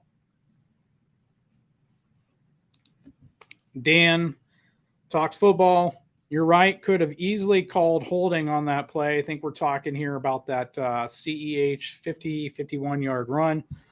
I mean, you know, the fact of the matter was, even regardless of the face mask, regardless of the hold, I don't want to discount from him because he still got the yardage after that. But yeah, I guess the one thing that surprised me on that play was he kind of went into a baseball slide there on that play instead of trying to go forward. And, you know, whatever, I guess, if you don't have to take extra contact, but you're not a quarterback. And he looked like he was a quarterback on that play, not wanting to take a hit. Hefe said Clyde is on the juice. LOL. Dan said, correct me if I'm wrong, but I don't believe Moore had a single snap at wide receiver. Gooch, do you know the answer to that? I can look here. Really quick. He did not. Okay. They ran Hardman, Juju, MVS, and Watson. They basically had Sky back there to catch punts, basically, which really was kind of mind-boggling to me because he doesn't have MVS speed, but like I said, he's quicker in the phone booth, and he could have got some separation, and maybe this game isn't that tight or we have as much delay from the offensive end that we had tonight. Right. He's the one guy outside of Travis who can get yards after catch. But again, I think that goes, and again, I could be recalling this incorrectly, but I think that goes back to their game plan that Derwin wasn't on Travis per se. He was in a read and react situation on Travis to where Travis is getting the ball. And as soon as Derwin, because he's just able to look at Mahomes. And as soon as he sees Travis getting the ball, he's reacting to it. So Travis is getting tackled.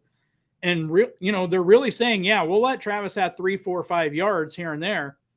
We're going to make sure he doesn't get any yak off of us because he's your yak guy. It wasn't Hardman out there doing it.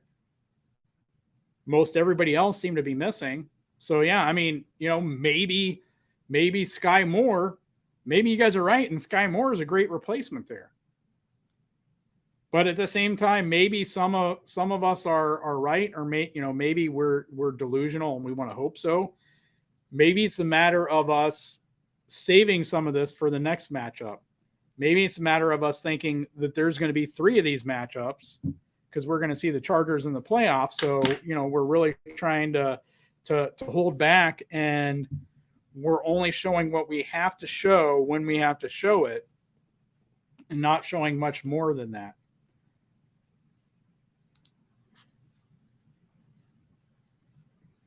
Dan Talks Football says the answer is that with Keenan Allen, they score more than 24 points. And you know what? I completely believe that. They were having their way with us in the run game. Mike Williams was having his way with our defense, and that was without Keenan Allen out there. And, maybe this was the game plan when Spags was expecting both of them out there, and so he didn't want to change his game plan. I don't know. I mean, it's a possibility. But, again, even if it was, Gooch, I think what pissed me off more was I don't know how many, 3rd and 2 plays. And we have Mike Williams. We have a defender 8 yards off the line of scrimmage in zone on 3rd and 2.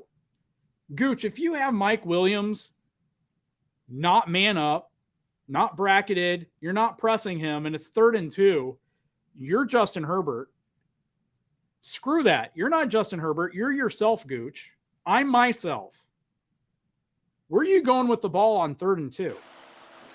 Mike Williams all day long, bro. I mean, what were we doing? I think is the biggest thing that pissed me off about it. What were we doing?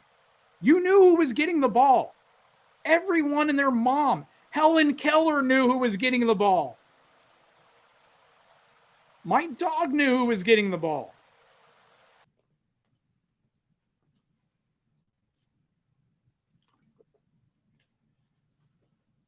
I'm going to wake up my whole family. And then my wife's going to ground me, guys, and then Gooch is going to have to go on live by himself. Oh, sweet. You know how dangerous that could be, guys. Hey, we're catching up. We're only 57, 56 minutes behind now. Dan had a video to finish up. He said, please give the Back Talk Bros a thumbs up. Yes, please do that. Way too often we forget to say all that stuff. That's not why we're here. We do want to grow our channel. we do want to be bigger. We seem to spend a lot more time, and that's fine.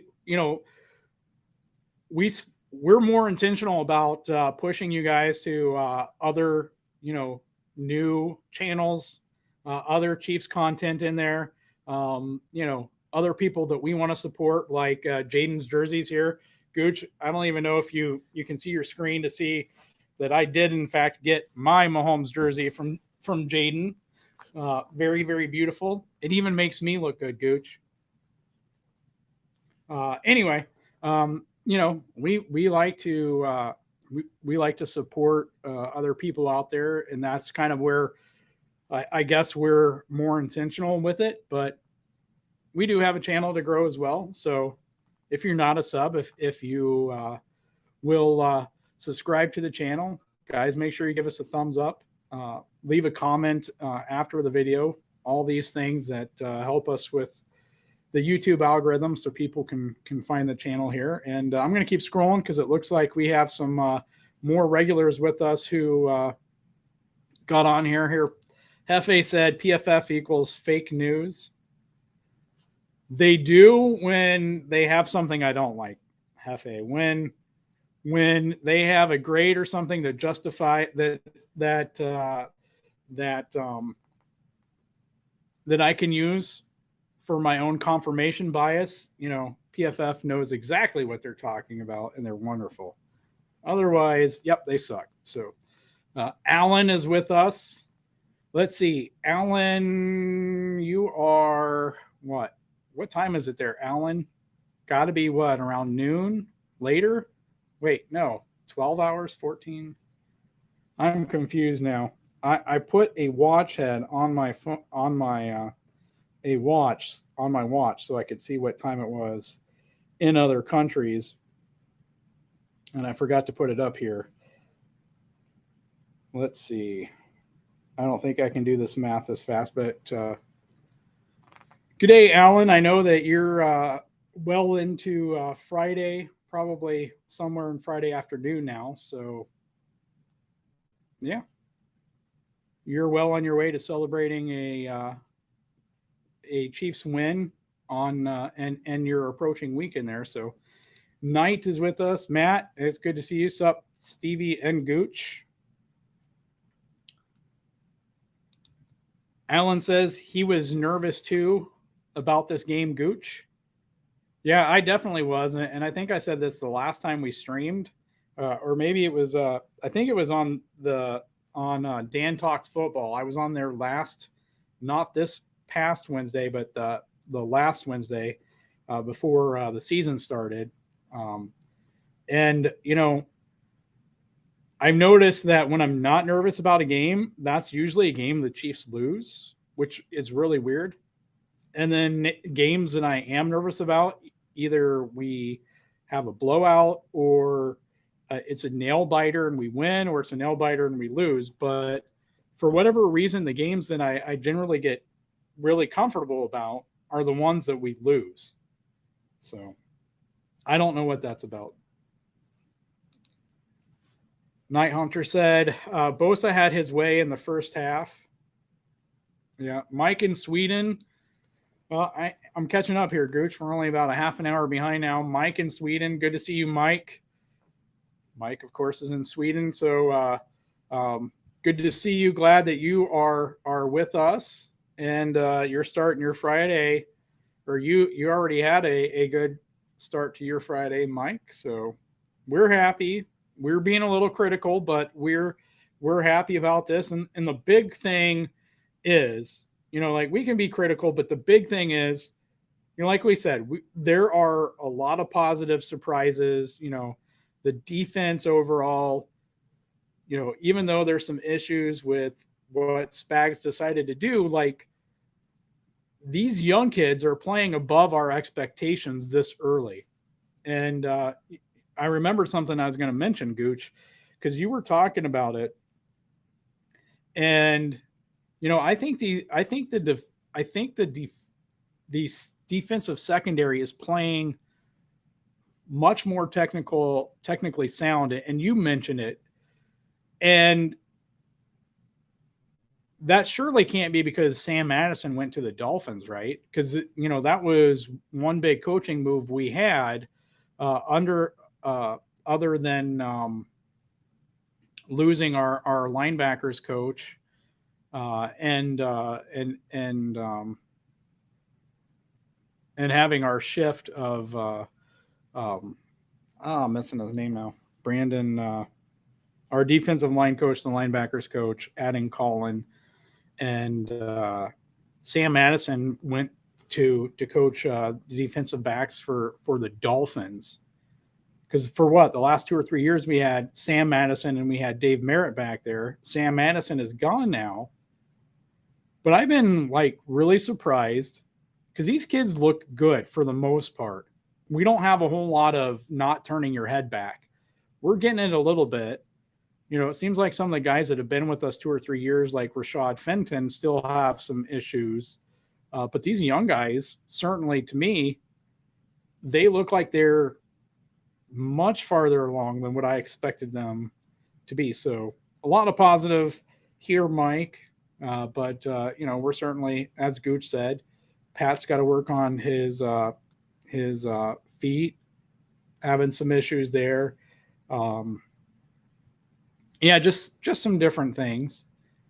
Hefe says that we need to draft a left and right tackle next year. I truly believe that they believe in Kennard as the right tackle of the future. As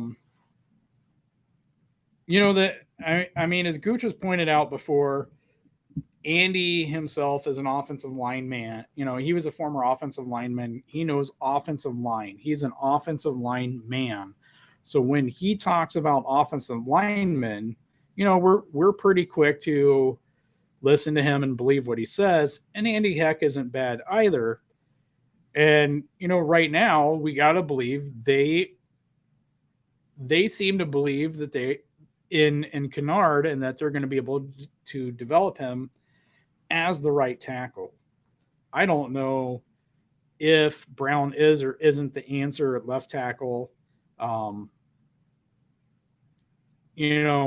me just ask this. And again, I'm not going there with Orlando Brown. Gooch and I have had our screaming matches before. But let me just ask this to everyone out there. Let's say Orlando signs a contract that Veach gives him, or Veach offers Orlando the contract that he wanted, and we've seen these performances. How would we be feeling about that right now as Chiefs fans? And I'm not going to answer anything more than that. I'm just going to throw it out there. Yeah, Knight says Nelson is the Indy stud. Yeah, I'm pretty sure last year the left tackle was Eric Fisher. When he got healthy, and I don't know who they replaced him with this season. So, we're gonna find all this out, right? We got a little over a week to do our scouting against the Colts here. So, game 3 of 3 of a very difficult start to the Chiefs NFL season. So again, a win is a win, and we're gonna celebrate that because right now there was a possibility. We thought beforehand we could be 0-2. Pretty good probability that we were going to be 1-1. And so being 2-0 right now, however the win comes, right? However the win comes, you're going to take it. You're going to celebrate it. You're going to be happy about it. And leave it at that. Alan says, will Veach pay Orlando or tag or trade bait next off season? I didn't want to go talk about Orlando again. My preference, and this is, again, it's predicated on 2 games this season, right? If I try to be balanced and fair to Orlando, he was working on things this offseason. Maybe he's got a little bit of a new body. Maybe he's trying out some new things. Andy Heck is probably, not probably. Andy Heck is working with him, going to continue to work with him. He's going to continue to work on things throughout this season. Let's see where, what he looks like at the end of the season. How does he progress as a player? I think there's two sides to it, and Gooch, you can answer if you want, but I think there's two sides to it. There's the Orlando Brown, physical body part to it. And then there's like the whole unit and, how defenses are playing us, what kind of new simulated pressures are they throwing at us? And, how are all of these things affecting, all of this? If teams continue to drop 7 or 8 and Pat has to hold on to the ball because no one's open and he has to hold on to the ball for more than 2.5 seconds, how is that affecting Orlando's ability?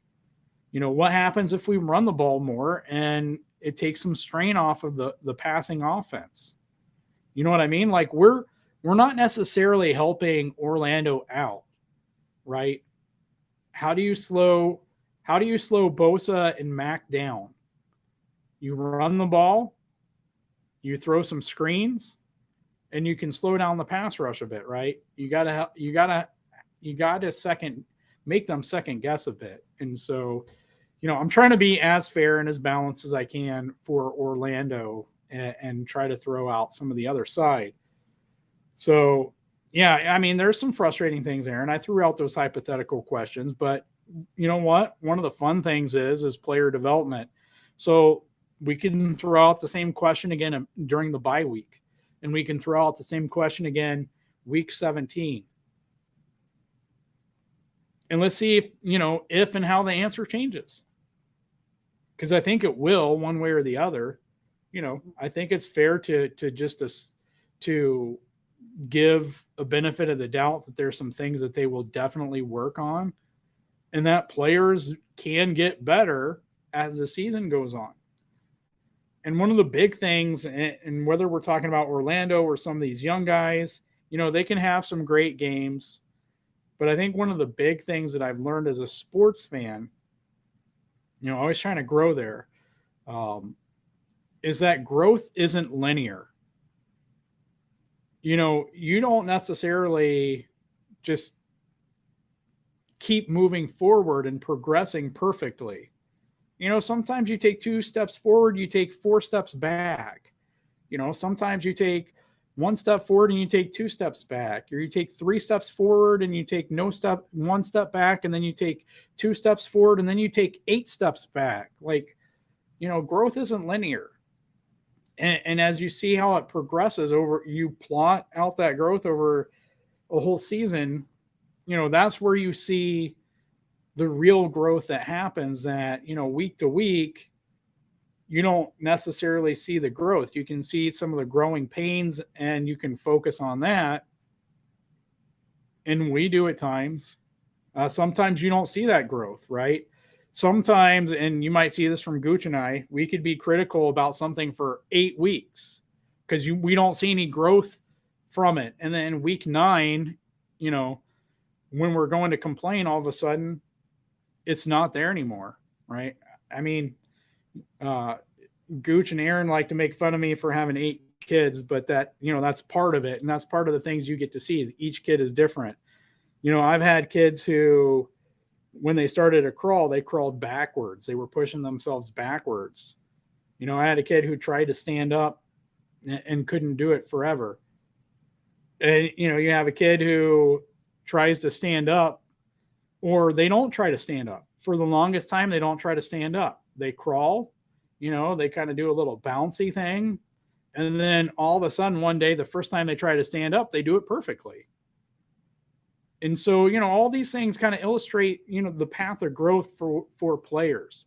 So there's players we're excited about right now, and they're probably going to take some step backs, and we're going to scratch our head and be like, what? There's players that don't seem to show growth. All of a sudden, there's going to be a week where it seems like out of nowhere that player looks like a completely new player. So I don't know how I got onto this from Orlando, but I think it's possible. If he continued to play like this and he continued to demand, I don't know, because if he plays at even a Pro Bowl level, I think he's going to even want to top what he wanted last year if he plays at a Pro Bowl level. And I don't think Veach is going to want to pay that. He's going to want an out, just in case, because Orlando will be a year older next year. So for me, the play is to tag him and trade him next year to another team. Let him go talk to the teams. Let him go find the teams that think he can play left tackle. And then he and his agent can talk to the teams and find out who thinks he's worth what. At the end of the day, he might find out that there's only a couple teams that think he can play left tackle and that none of those teams are even willing to pay as much as the Chiefs are. And you know what? Maybe that whole process leads him to take, an offer that Veach puts out there. And if not, if he finds a team, just like Tyreek, if he finds a team that's willing, to let him play left tackle and pay him anywhere close to what he wants and is able to compensate the Chiefs, whatever Veach wants, which at this point, even if we gave up a first or a second for, 2 years of left tackle stability, I mean, we still got picks back from the Ravens that we were able to get Nick Bolton. I think that's an okay price to pay for a rental. So, if that's the direction they went, but yeah, I think this is something, let's track his progress throughout the year. I don't want to dog on a player. I can get frustrated with players just as well as anyone. And, I'm around Gooch enough that I have some of that Gooch pettiness in me. So I can have a hard time forgetting when players do things that tick me off. So, yeah. So Alan says it's afternoon time in Queensland. So you're super close now to your actual weekend, Alan. Is that right? The sad thing about the weekend is you don't get to watch the Chiefs play this weekend, obviously, because we just watched them. So, but yeah. Hefe says not pay Orlando, not a good move. Not sure if you're saying not paying him won't be a good move. Not paying him wasn't a good move. That we shouldn't pay him. Knight says it wasn't a pretty game, but the defense second half played some good ball.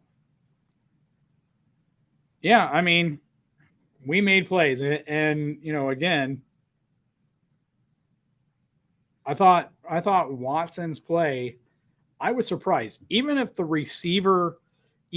that was the receiver not running, not doing what Herbert expected, from the angle I saw, it looked like the receiver should have been in position to where he essentially boxed out Watson, and Watson shouldn't have been able to get past him to even get to that. So I was impressed by Watson's reaction and his ability to get around him to even get that. And then to take it all 99 yards was a thing of beauty.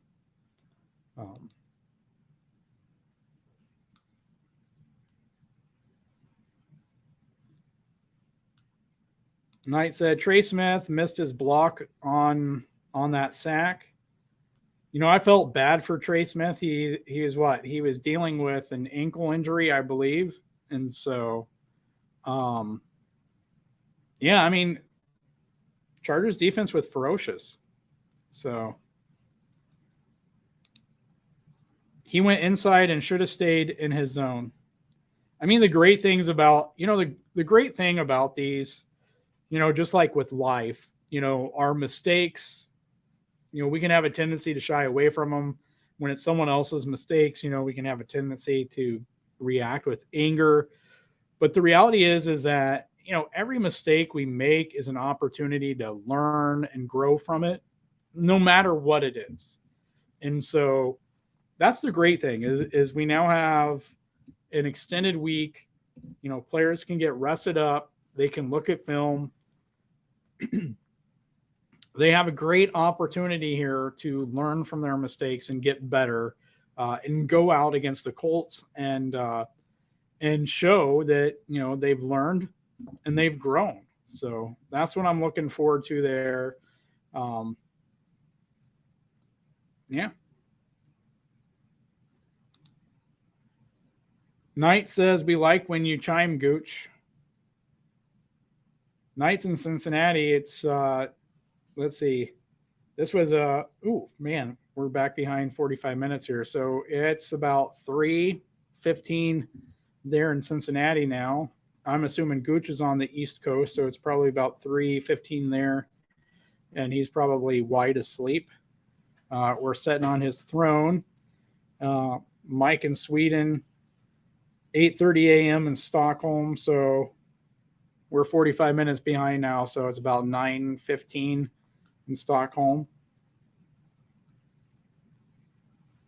Knight says the Chargers D-line is good. Their linebackers not so great. Yeah, and at the end of the day, Derwin James flying around the field made up for basically everything. Alan said, I love the amount of mullets that have been worn by Chargers players. Knight points out, says, I can remember games like this in the 90s and we lost them. Yeah. I mean, I think that goes to show you, and it's nothing against Marty, but I think, you know, I think it goes to show you, I mean, Andy Reid with this game joined one of 6 coaches in NFL history with being 100 games over 500, or I think that was the stat, 100 games over, 100 more wins than losses, whatever the stat was. I'm feeling it. It's 2:15 a.m. here, and I'm feeling it as well. I thought it was 100 games over 500, but I don't remember. That seems absurd. That seems such an absurd stat that it doesn't seem like it could be right here. But anyway, Knight says, no, you can't, Stevie, because he wants elite money, and Brown isn't elite or shown he can be elite. Basically, echoing what Gooch said there. He's good, but not top 5 left tackle in the league. Right. Can we say this was the Sherlock Holmes game because Watson and Watson saved our bacon? You know, I actually had a Sherlock Holmes thought there because of that. So I'm glad we think on the same wavelength there. Alan says, do we use our 12 picks next draft to get a new left tackle? You know, it's an interesting thought. I can still see them making some trades. I think that they could make a trade, a bigger trade to move up with the draft being in Kansas City to really make a splash in that first round. Obviously not like top 5 or whatever. But I could see something. Who knows? I don't know. Knight says we need to trade for one and a right tackle as well, Alan. Alan says we have picks and salary space. I'm sure Veach is looking in the windows already. Yeah, they're scouting guys. And if anything that we've seen with this draft, this offseason is they're not looking at things the same way other teams are.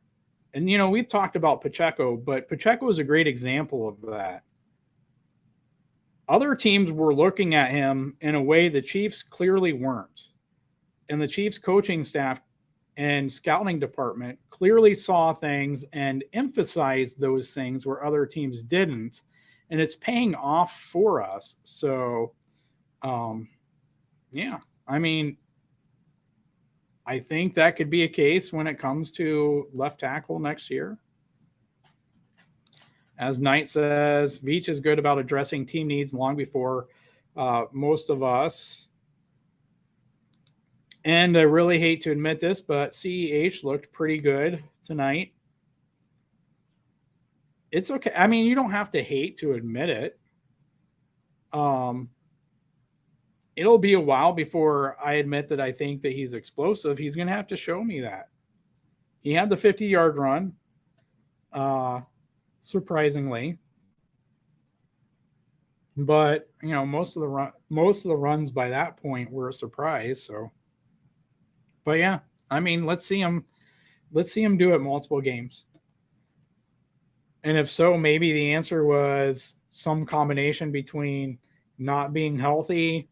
Now we've improved our offensive line over the last year. So we're getting a sweet spot where he's healthy. We have the offensive line and we're utilizing him properly.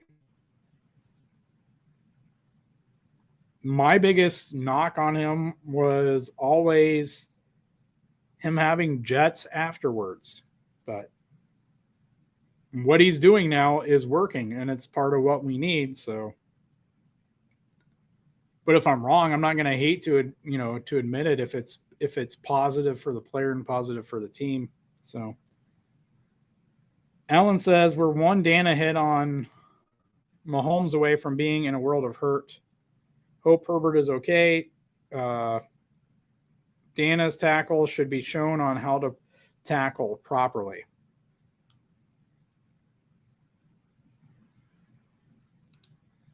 Right. Any quarterback in the NFL is in the same situation. Alan says, I agree. Who is that guy in number 25? Very refreshing. And you know what? Having other legit quarter or running backs on the roster, can also help light a fire under a guy. Knight says that play he trucked the DB, that's what I've been wanting to see from CEH. Definitely running angry on that. Knight says Jalen Watson said it best in his post-game interview, playing against the diversity of our own receivers had helped the secondary. And, that's something that has seemed to be missing the last couple of years. That, when you, for whatever reason, it seemed like we should have had an advantage. When we were going up against people like Jamar Chase, our defense should have had an advantage because of having Tyreek on the team.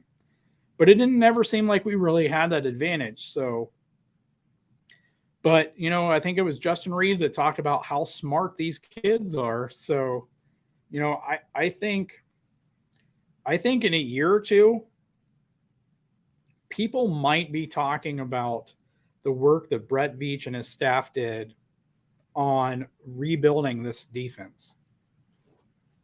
Because last year it was the most expensive defense in the NFL. And we paid the defense more than we paid the offense.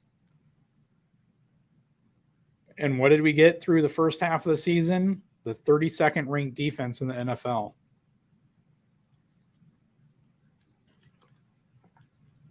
Maybe that's because a player or two, especially a player who's currently still an NFL free agent, was resting on his laurels. He was looking at his ring in the mirror, and he didn't think that anything else mattered because he had a ring.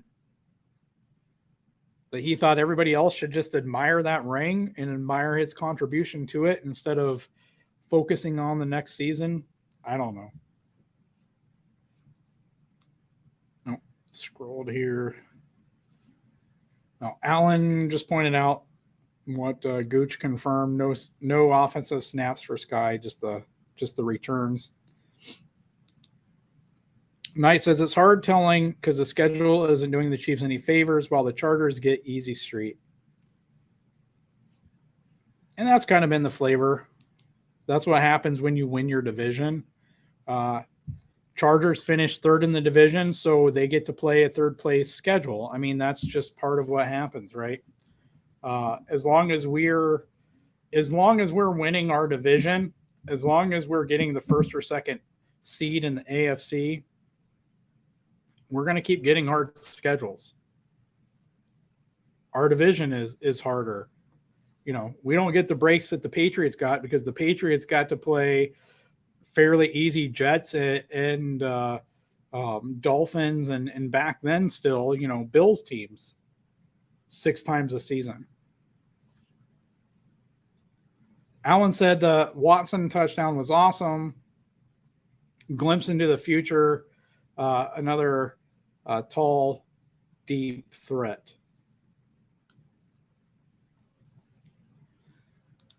Robert's with us.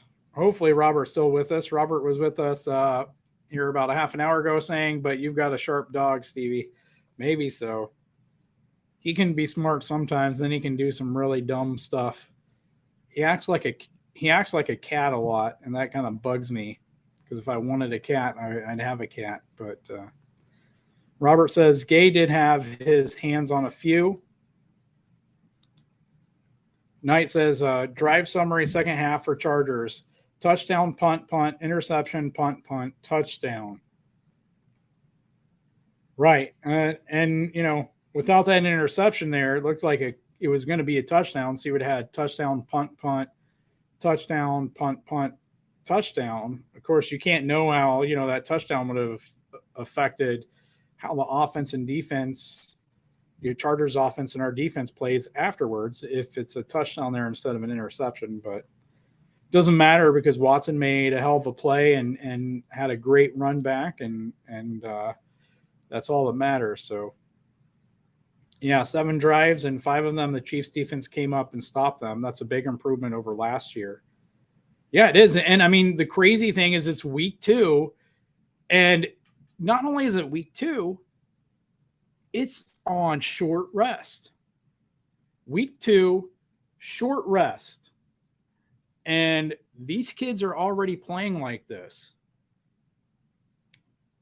Gooch and I are tempered guys, but I'm excited for how quickly these kids are, grasping things. They're getting at it.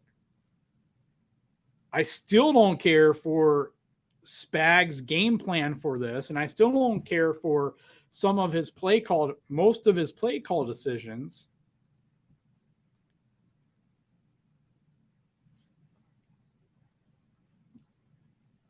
I think the big thing is, when I go back and watch this, am I going to see that, I was wrong and he put players in positions to succeed,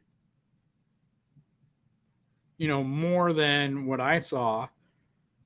Or, it doesn't really matter what I think.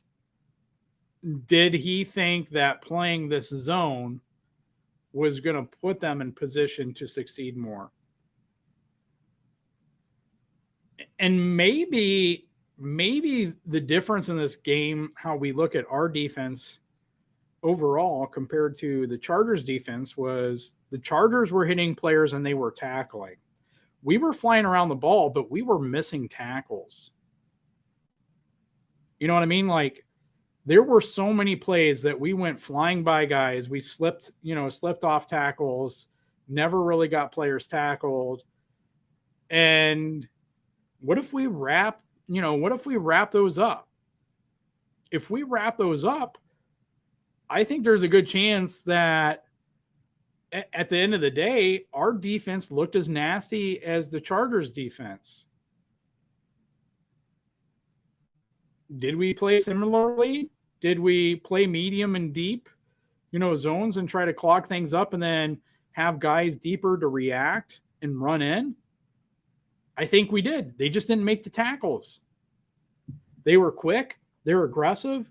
They didn't make the tackles, and the Chargers did, for the most part. Maybe that really was the biggest difference. And where I think that we should have played press and bracketed Mike Williams to force Herbert to hold on to the ball more, or to go to a second or third or fourth read, someone he didn't trust as much. Maybe I was wrong on that. I don't think I am, but maybe really the difference in results from Spags looking crazy to Spags looking smart is a matter of all the missed tackle opportunities by the defense. Gooch, are you still with us? Can it you know, if you're still with us and you're not on the toilet, let me know. What do you think of that?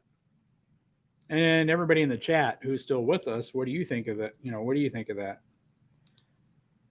Aaron says, yeah, 99-yard pick, 6 for my guy. You guys will remember that Jalen Watson is someone that Aaron has loved ever since we drafted him. I think even from when Aaron was scouting him, because we did our own draft boards. Aaron and I were part of the crew with RGR, and Ryan sent us draft boards, and we did our own draft boards. So I think Aaron fell in love with Watson all the way back then. So yeah. Going to skip some of these comments here.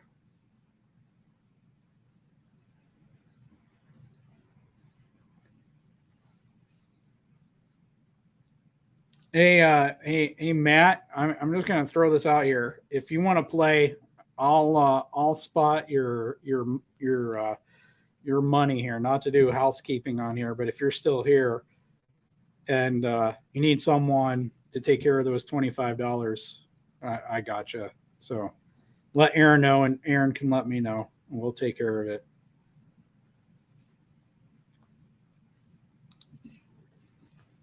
We got a lot of back and forth here. Not sure what that was to. I'm still about 28 minutes behind here, so I'll scroll down. Yeah, Knight, if you're still with us, let us know what that. Never thought either of those what that is to.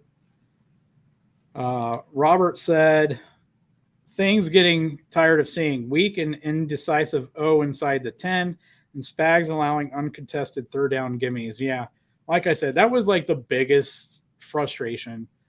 You shouldn't have 3rd and 2 and your corners are playing in an obvious zone, 8 yards off.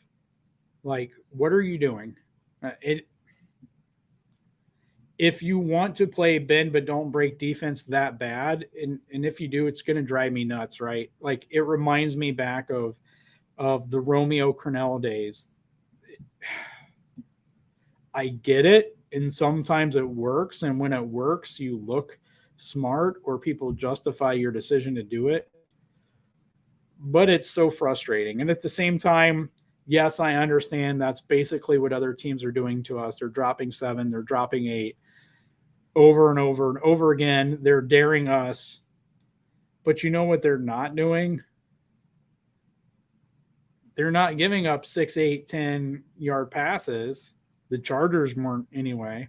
How much of that was Derwin James, again? So I don't know. I'm not going to talk about that a whole lot more here. Robert says, we're up by 10, 3 minutes to go, and we give up plays where they get 15 yards after catch where we don't pursue and gang tackle. Yeah, I mean, and there were a lot of there was a lot of sloppy tackle. There's a lot of broken tackles. There was a lot of really soft play. And yeah, I don't want to beat a dead horse other than the Broncos. And I don't want to wake up my family because I'll get animated the more. The third and 2 and you play 8 yards off the line of scrimmage, it kills me. It is so frustrating.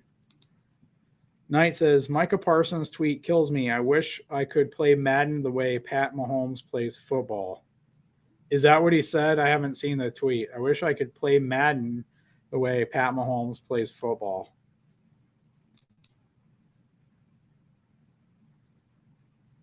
Okay. And if that's the case, yeah, don't worry about it. But Alan says $16 million tag. How much is it if they tag a player twice in a row?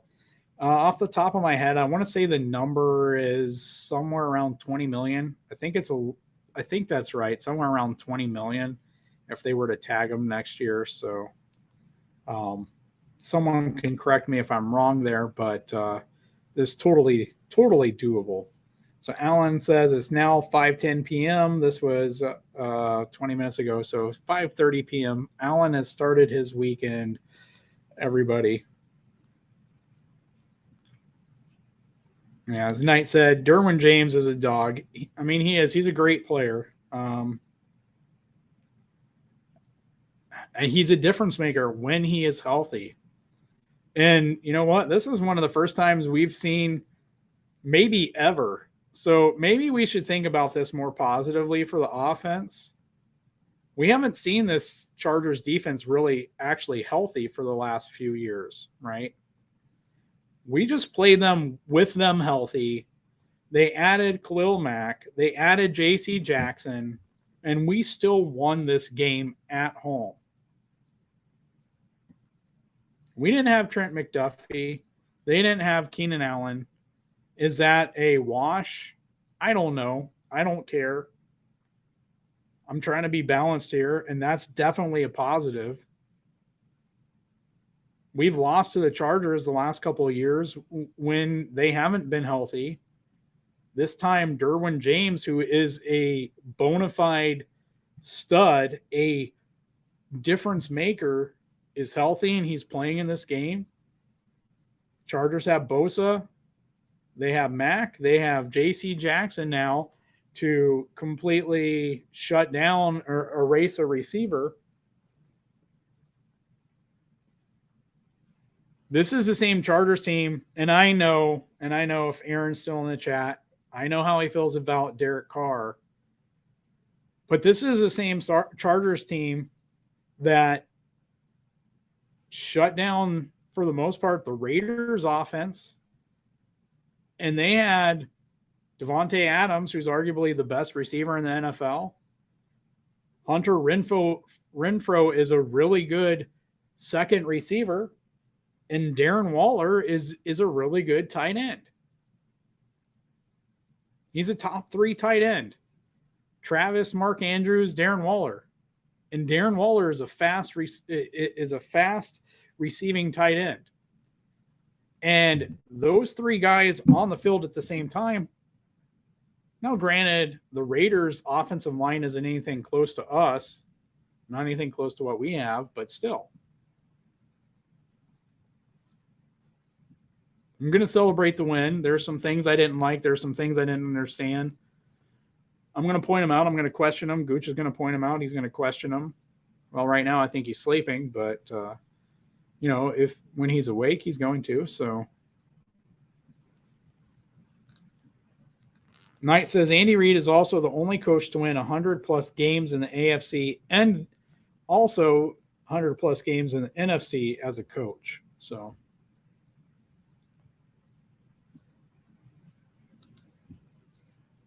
if the Chargers lose Derwin James to injury, their defense is going to fall apart. I mean, I think without a doubt, if Derwin James wasn't playing in this game, it's completely different because he was flying around the field. He was getting to Travis as soon as he was catching the ball. He was bringing people down left and right. I mean, I don't know. I haven't had a chance to look at the numbers here. Give me a second. Let me see how, or you can tell me in the chat how many tackles Derwin James had in this game. It felt like he had a lot. It felt like he had 50% of the whole team's tackles in this game. Yes, that's hyperbole, but it's definitely how it felt. So let's see here. Let's see if I can find this out really quick.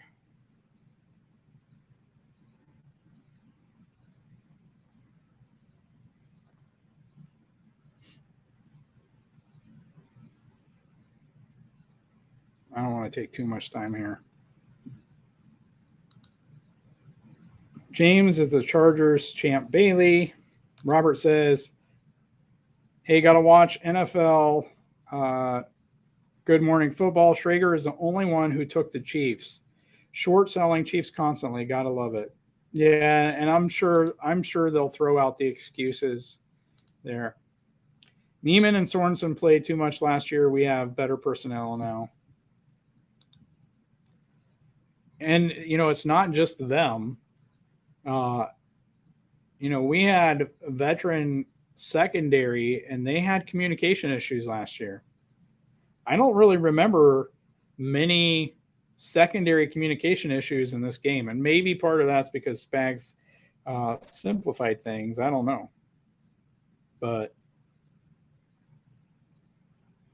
regardless, it is what it is. So, Alan has left us at dinner time. So,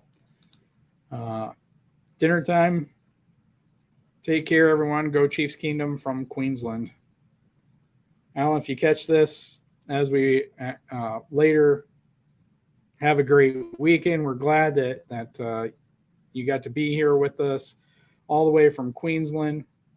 One of the things that, listen, I'm going to get woken up early in the morning. My wife is leaving to go to work in, 5 hours. So I'm not even going to, I haven't even seen her since I started setting up for this.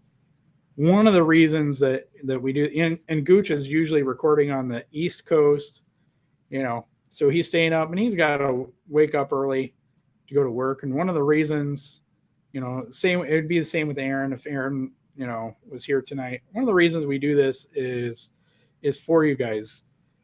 It's awesome to be able to do a late night because we know that, we got people in Sweden. We got people in Australia. We got people in Hawaii, and other places who get to come in. And, we have a lot of people in America here too.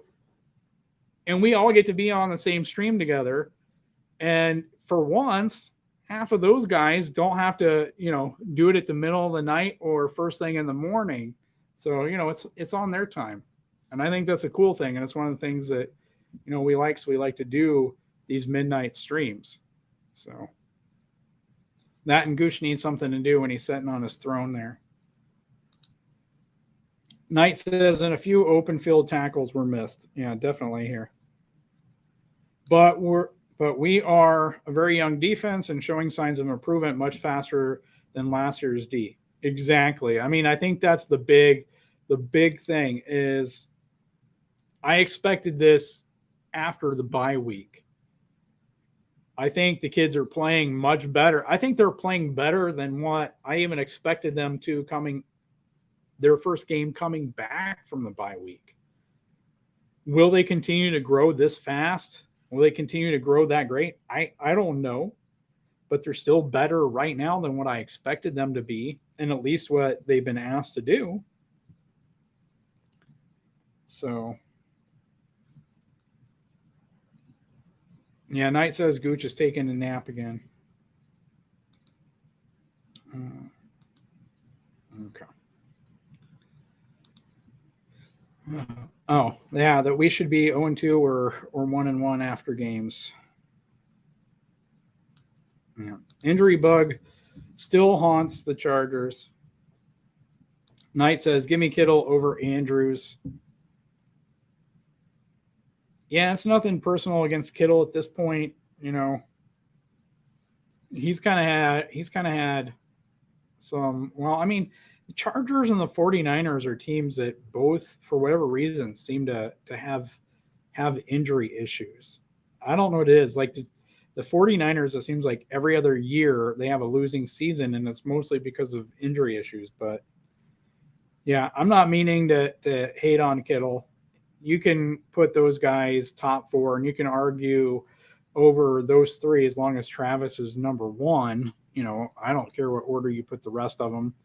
Now, Kittle's an Iowa guy, and I'm an Iowa guy, so I should put him second. But, whatever. I mean, they all have their strengths and weaknesses, and I think Kittle is probably the most complete player of the 4, the best blocker of the 4. So, I mean, if that's where you want to go, I think Andrews is, to me, he's the most boring of the 4.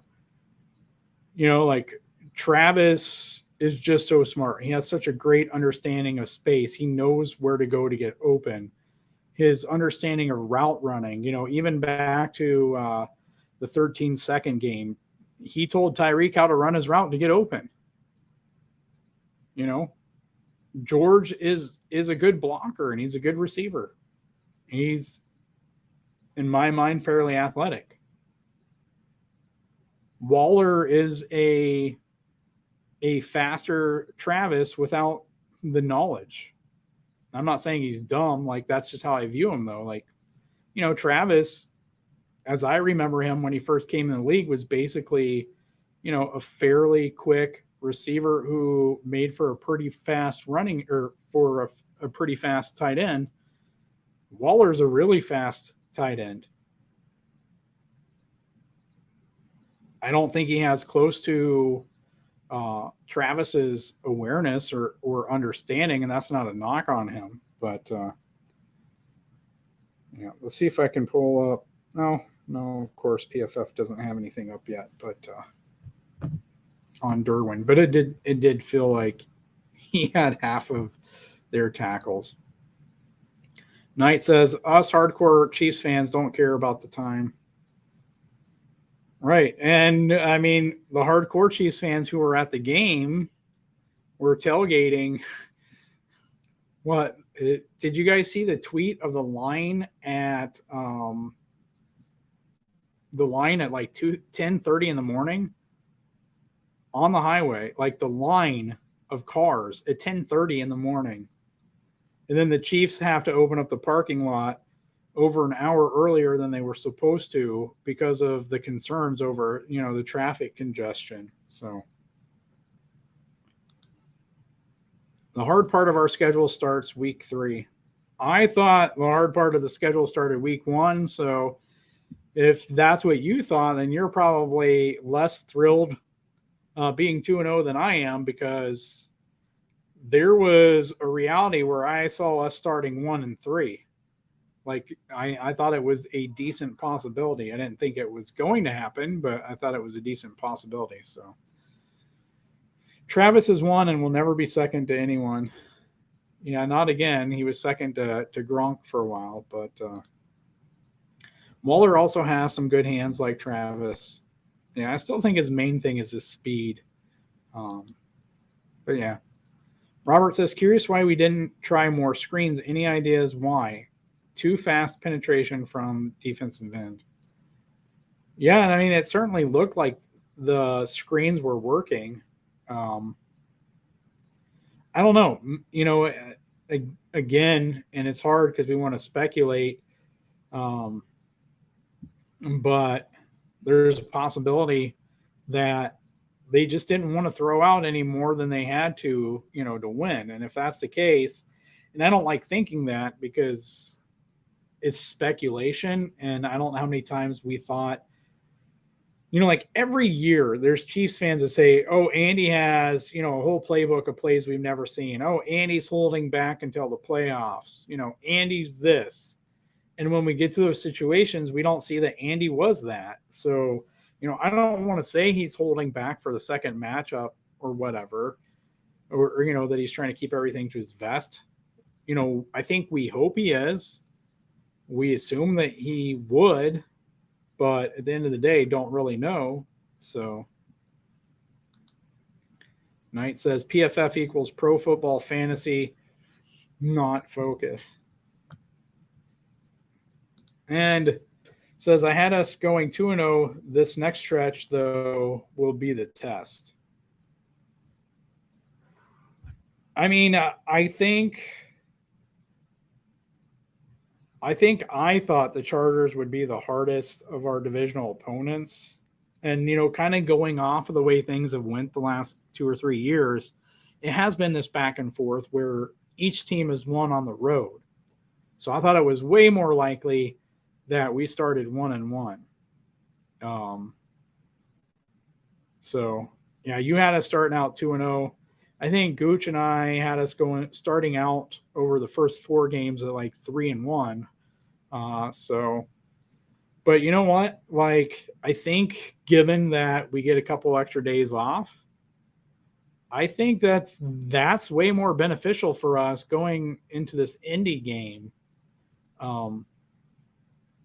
My biggest concern, though, unless Spags did not want to show Indy that he has a real plan to stop the run, like, I'm really concerned about our run defense. Now, can Indy's passing game do enough to where Spags is going to be concerned? You guys let me know. What do you think? Can Indy's passing offense, and I know they have Pittman, and I know they have Alec Pierce, who's supposed to be, according to social media, the best receiver ever at getting off a press man. I'm pretty sure in week 1, if he even played, what I saw or remember is he didn't get press man. Or maybe I'm thinking back to preseason here. He might not even played. But they have Pittman. I'm trying to think who all else Indy added there in addition to Alec Pierce. Obviously, Jonathan Taylor is the person you should be the most concerned with. Even more so watching Eckler run the ball down our throats. But again, and it's speculation, and maybe it's hopeful speculation. Is that because Spags has a plan, but he wanted to save it for a legit run offense like the Colts and Jonathan Taylor, and they didn't want to show their hand? Maybe they just play way different because they're not afraid of the Colts passing game the same way. I think that if they played, let me say this. I think if they played the Colts the same way they play the Chargers, I think the Colts would be forced to run it because Matt Ryan's taken sacks that Justin Herbert and Kyler Murray didn't take because they're way quicker. Matt Ryan isn't quick enough to get away from Furious George.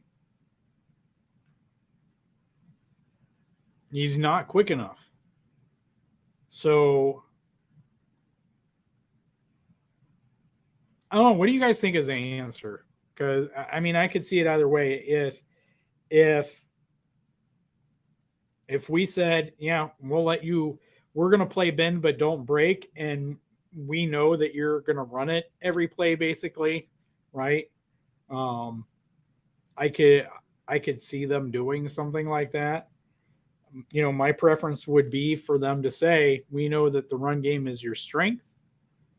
We know that when you pass, you're going to want to go to Michael Pittman, and we're going to sell out to stop Taylor, and we're going to sell out to stop Pittman. So if you want to beat us, you're going to beat us with someone else. Would be my thought. But I could see if Spags continues and just kind of goes with a bend but don't break, geared towards just letting them run. Andy does tend to start the season rather bland, but as we get farther into the season, he opens it up more. Speaking of more and speaking of bland, we kind of got those teasers before the season started of Sky Moore in the backfield. And I think we did get that. We did get a play, right? Week 1, where we had Sky Moore and Hardman back there. I don't know. I guess we didn't get that deep in the playbook for this game. But again, you're playing them twice. There's a decent chance you could face them in the playoffs. So I can understand not wanting to open up too much and not wanting to have to use a whole lot of strategy. Is Watson taking over for Fenton when McDuffie returns? I would think that if Watson continues to play like he did and Fenton continues to have some of the issues that he does, that I think you can make a case for Watson proving that he belongs. Would Spags do that? Would he get comfortable enough to do that? That I don't know. I'd hope so, but I don't know. I hate to assume Spags would do what I think is the right thing, because it rarely happens that way.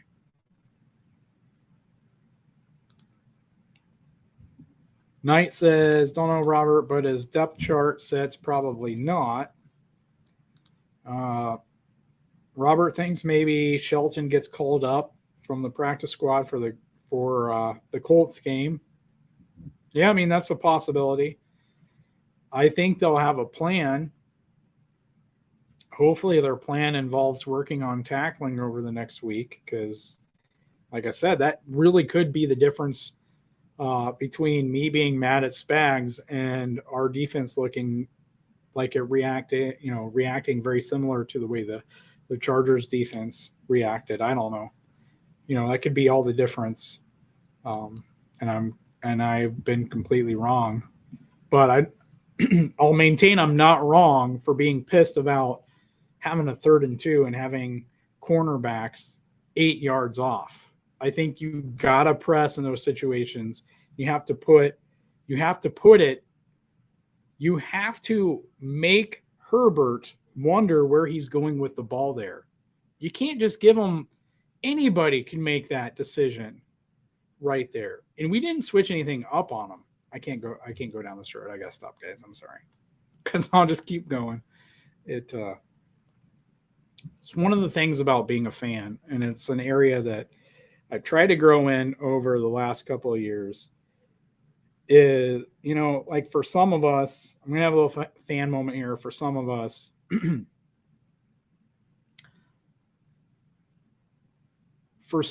sports, whether playing it or watching it, maybe we started out playing it and then watching it when we weren't good enough to keep playing it. But for a number of us, sports became, or it might still be, like a proxy for having some control in our lives. That was certainly the case with me. Having some kind of feeling or form of control in your life. Having some kind of form or feeling of success in your life. Having success vicariously through your team winning. And so when that gets challenged, you feel like you've been defeated. Like I was abused as a kid. So my team's winning, whatever the sport was, I felt like I was the one beating someone else, not losing, not being the recipient of that. And so I think there's fans out there. We haven't really had them, in our chat tonight. We haven't had really strong, we won, so that helps, right? If we'd lost, I don't know what maybe some of the reactions would have been. But even during the game, some of us were getting really pissed off at things that were happening. You have no control over Spags having a guy 8 yards off the receiver on a 3rd and 2. And it's frustrating. It can be really frustrating not having, any control over things like this. It can be really frustrating when you're emotionally invested in a team winning.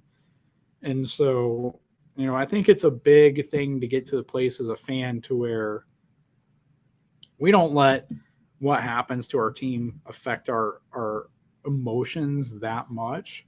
When we can progress to the point where whether our team wins or loses, it doesn't affect our real life and how, we perceive ourselves as having success or having control or something.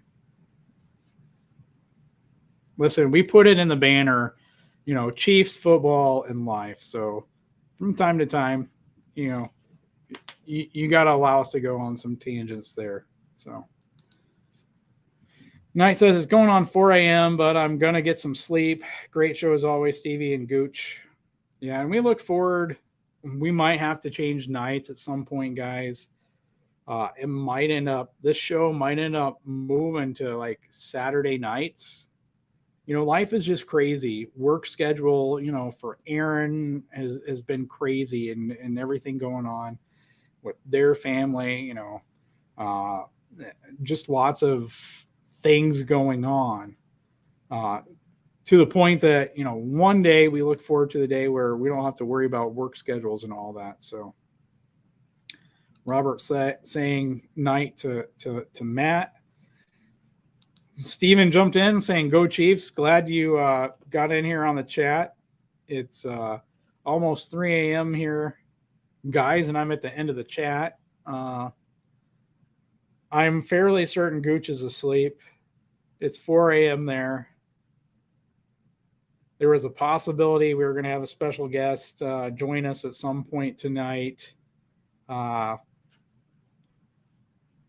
Didn't quite make it. I'm not really surprised, though. He was actually in Kansas City. I'm sure he was at the Chiefs game. I'm sure he was hanging out with some of his friends and former teammates. Was looking forward to that, but it is what it is. So Gooch is gone. Don't have a special guest. My voice is about ready to give up, and I don't want to keep talking and wake some family up during their light sleep cycles. So unless anyone has any other questions or comments they want to throw out here real quick, I think I'm going to go ahead here and end the stream. We've been going for 3 hours, and we'll still have I'm sure we'll have our Sunday night stream this week as well. So yeah, unless anyone has anything here in the next minute or so, I'm going to hit our outro video. Want to remind you guys, if you haven't hit the like, go ahead and share our content. If you enjoy what you're watching, if you're not a subscriber and you catch this, make sure that you subscribe as well.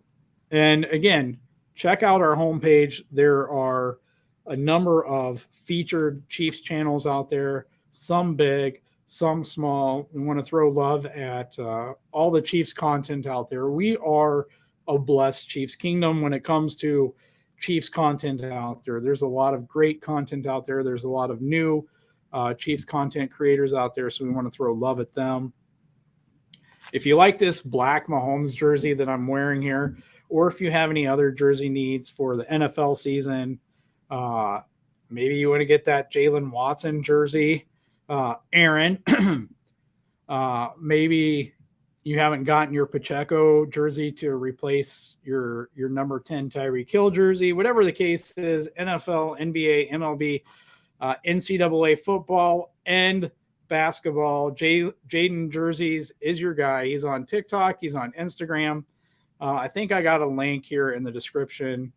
And he started his own podcast as well, TPT Chiefs Football Podcast, I think is what it's called. He's also in there in our in that featured channel selection as well.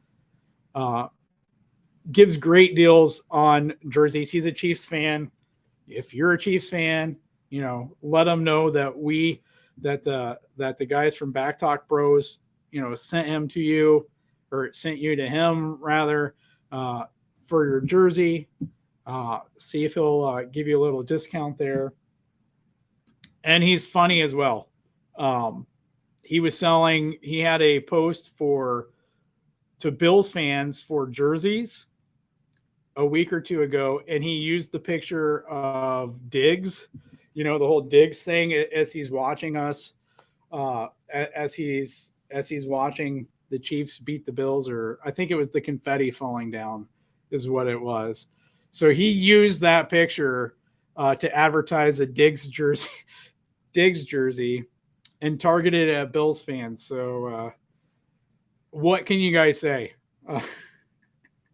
That takes a set of balls to do that. So made me laugh. Anyway, Steven says, love it. Catch you in a few weeks. I'm in Washington State, so I am up and hyped about this win. Yeah, it's 1 a.m. there. So, yeah, every analyst was wrong this week. Yeah, it's awesome. And, the great thing is we didn't play our best on either side. And as I pointed out, we've lost to the Chargers the last couple of years at home, and that's without them being healthy. They didn't have Keenan Allen tonight, but, they were still way healthier according to, what Chargers normally are. They added Khalil Mack. They added J.C. Jackson. They're mostly healthy, and we beat them. And we beat them with the defense who's now played their second game. A lot of these guys have now played their second game in the NFL. All of our receivers, except for Hardman, now playing only their second regular season game ever with Patrick Mahomes. And we beat them. So can't ask for any more than that. So enjoy it. You should enjoy it. You should be up excited.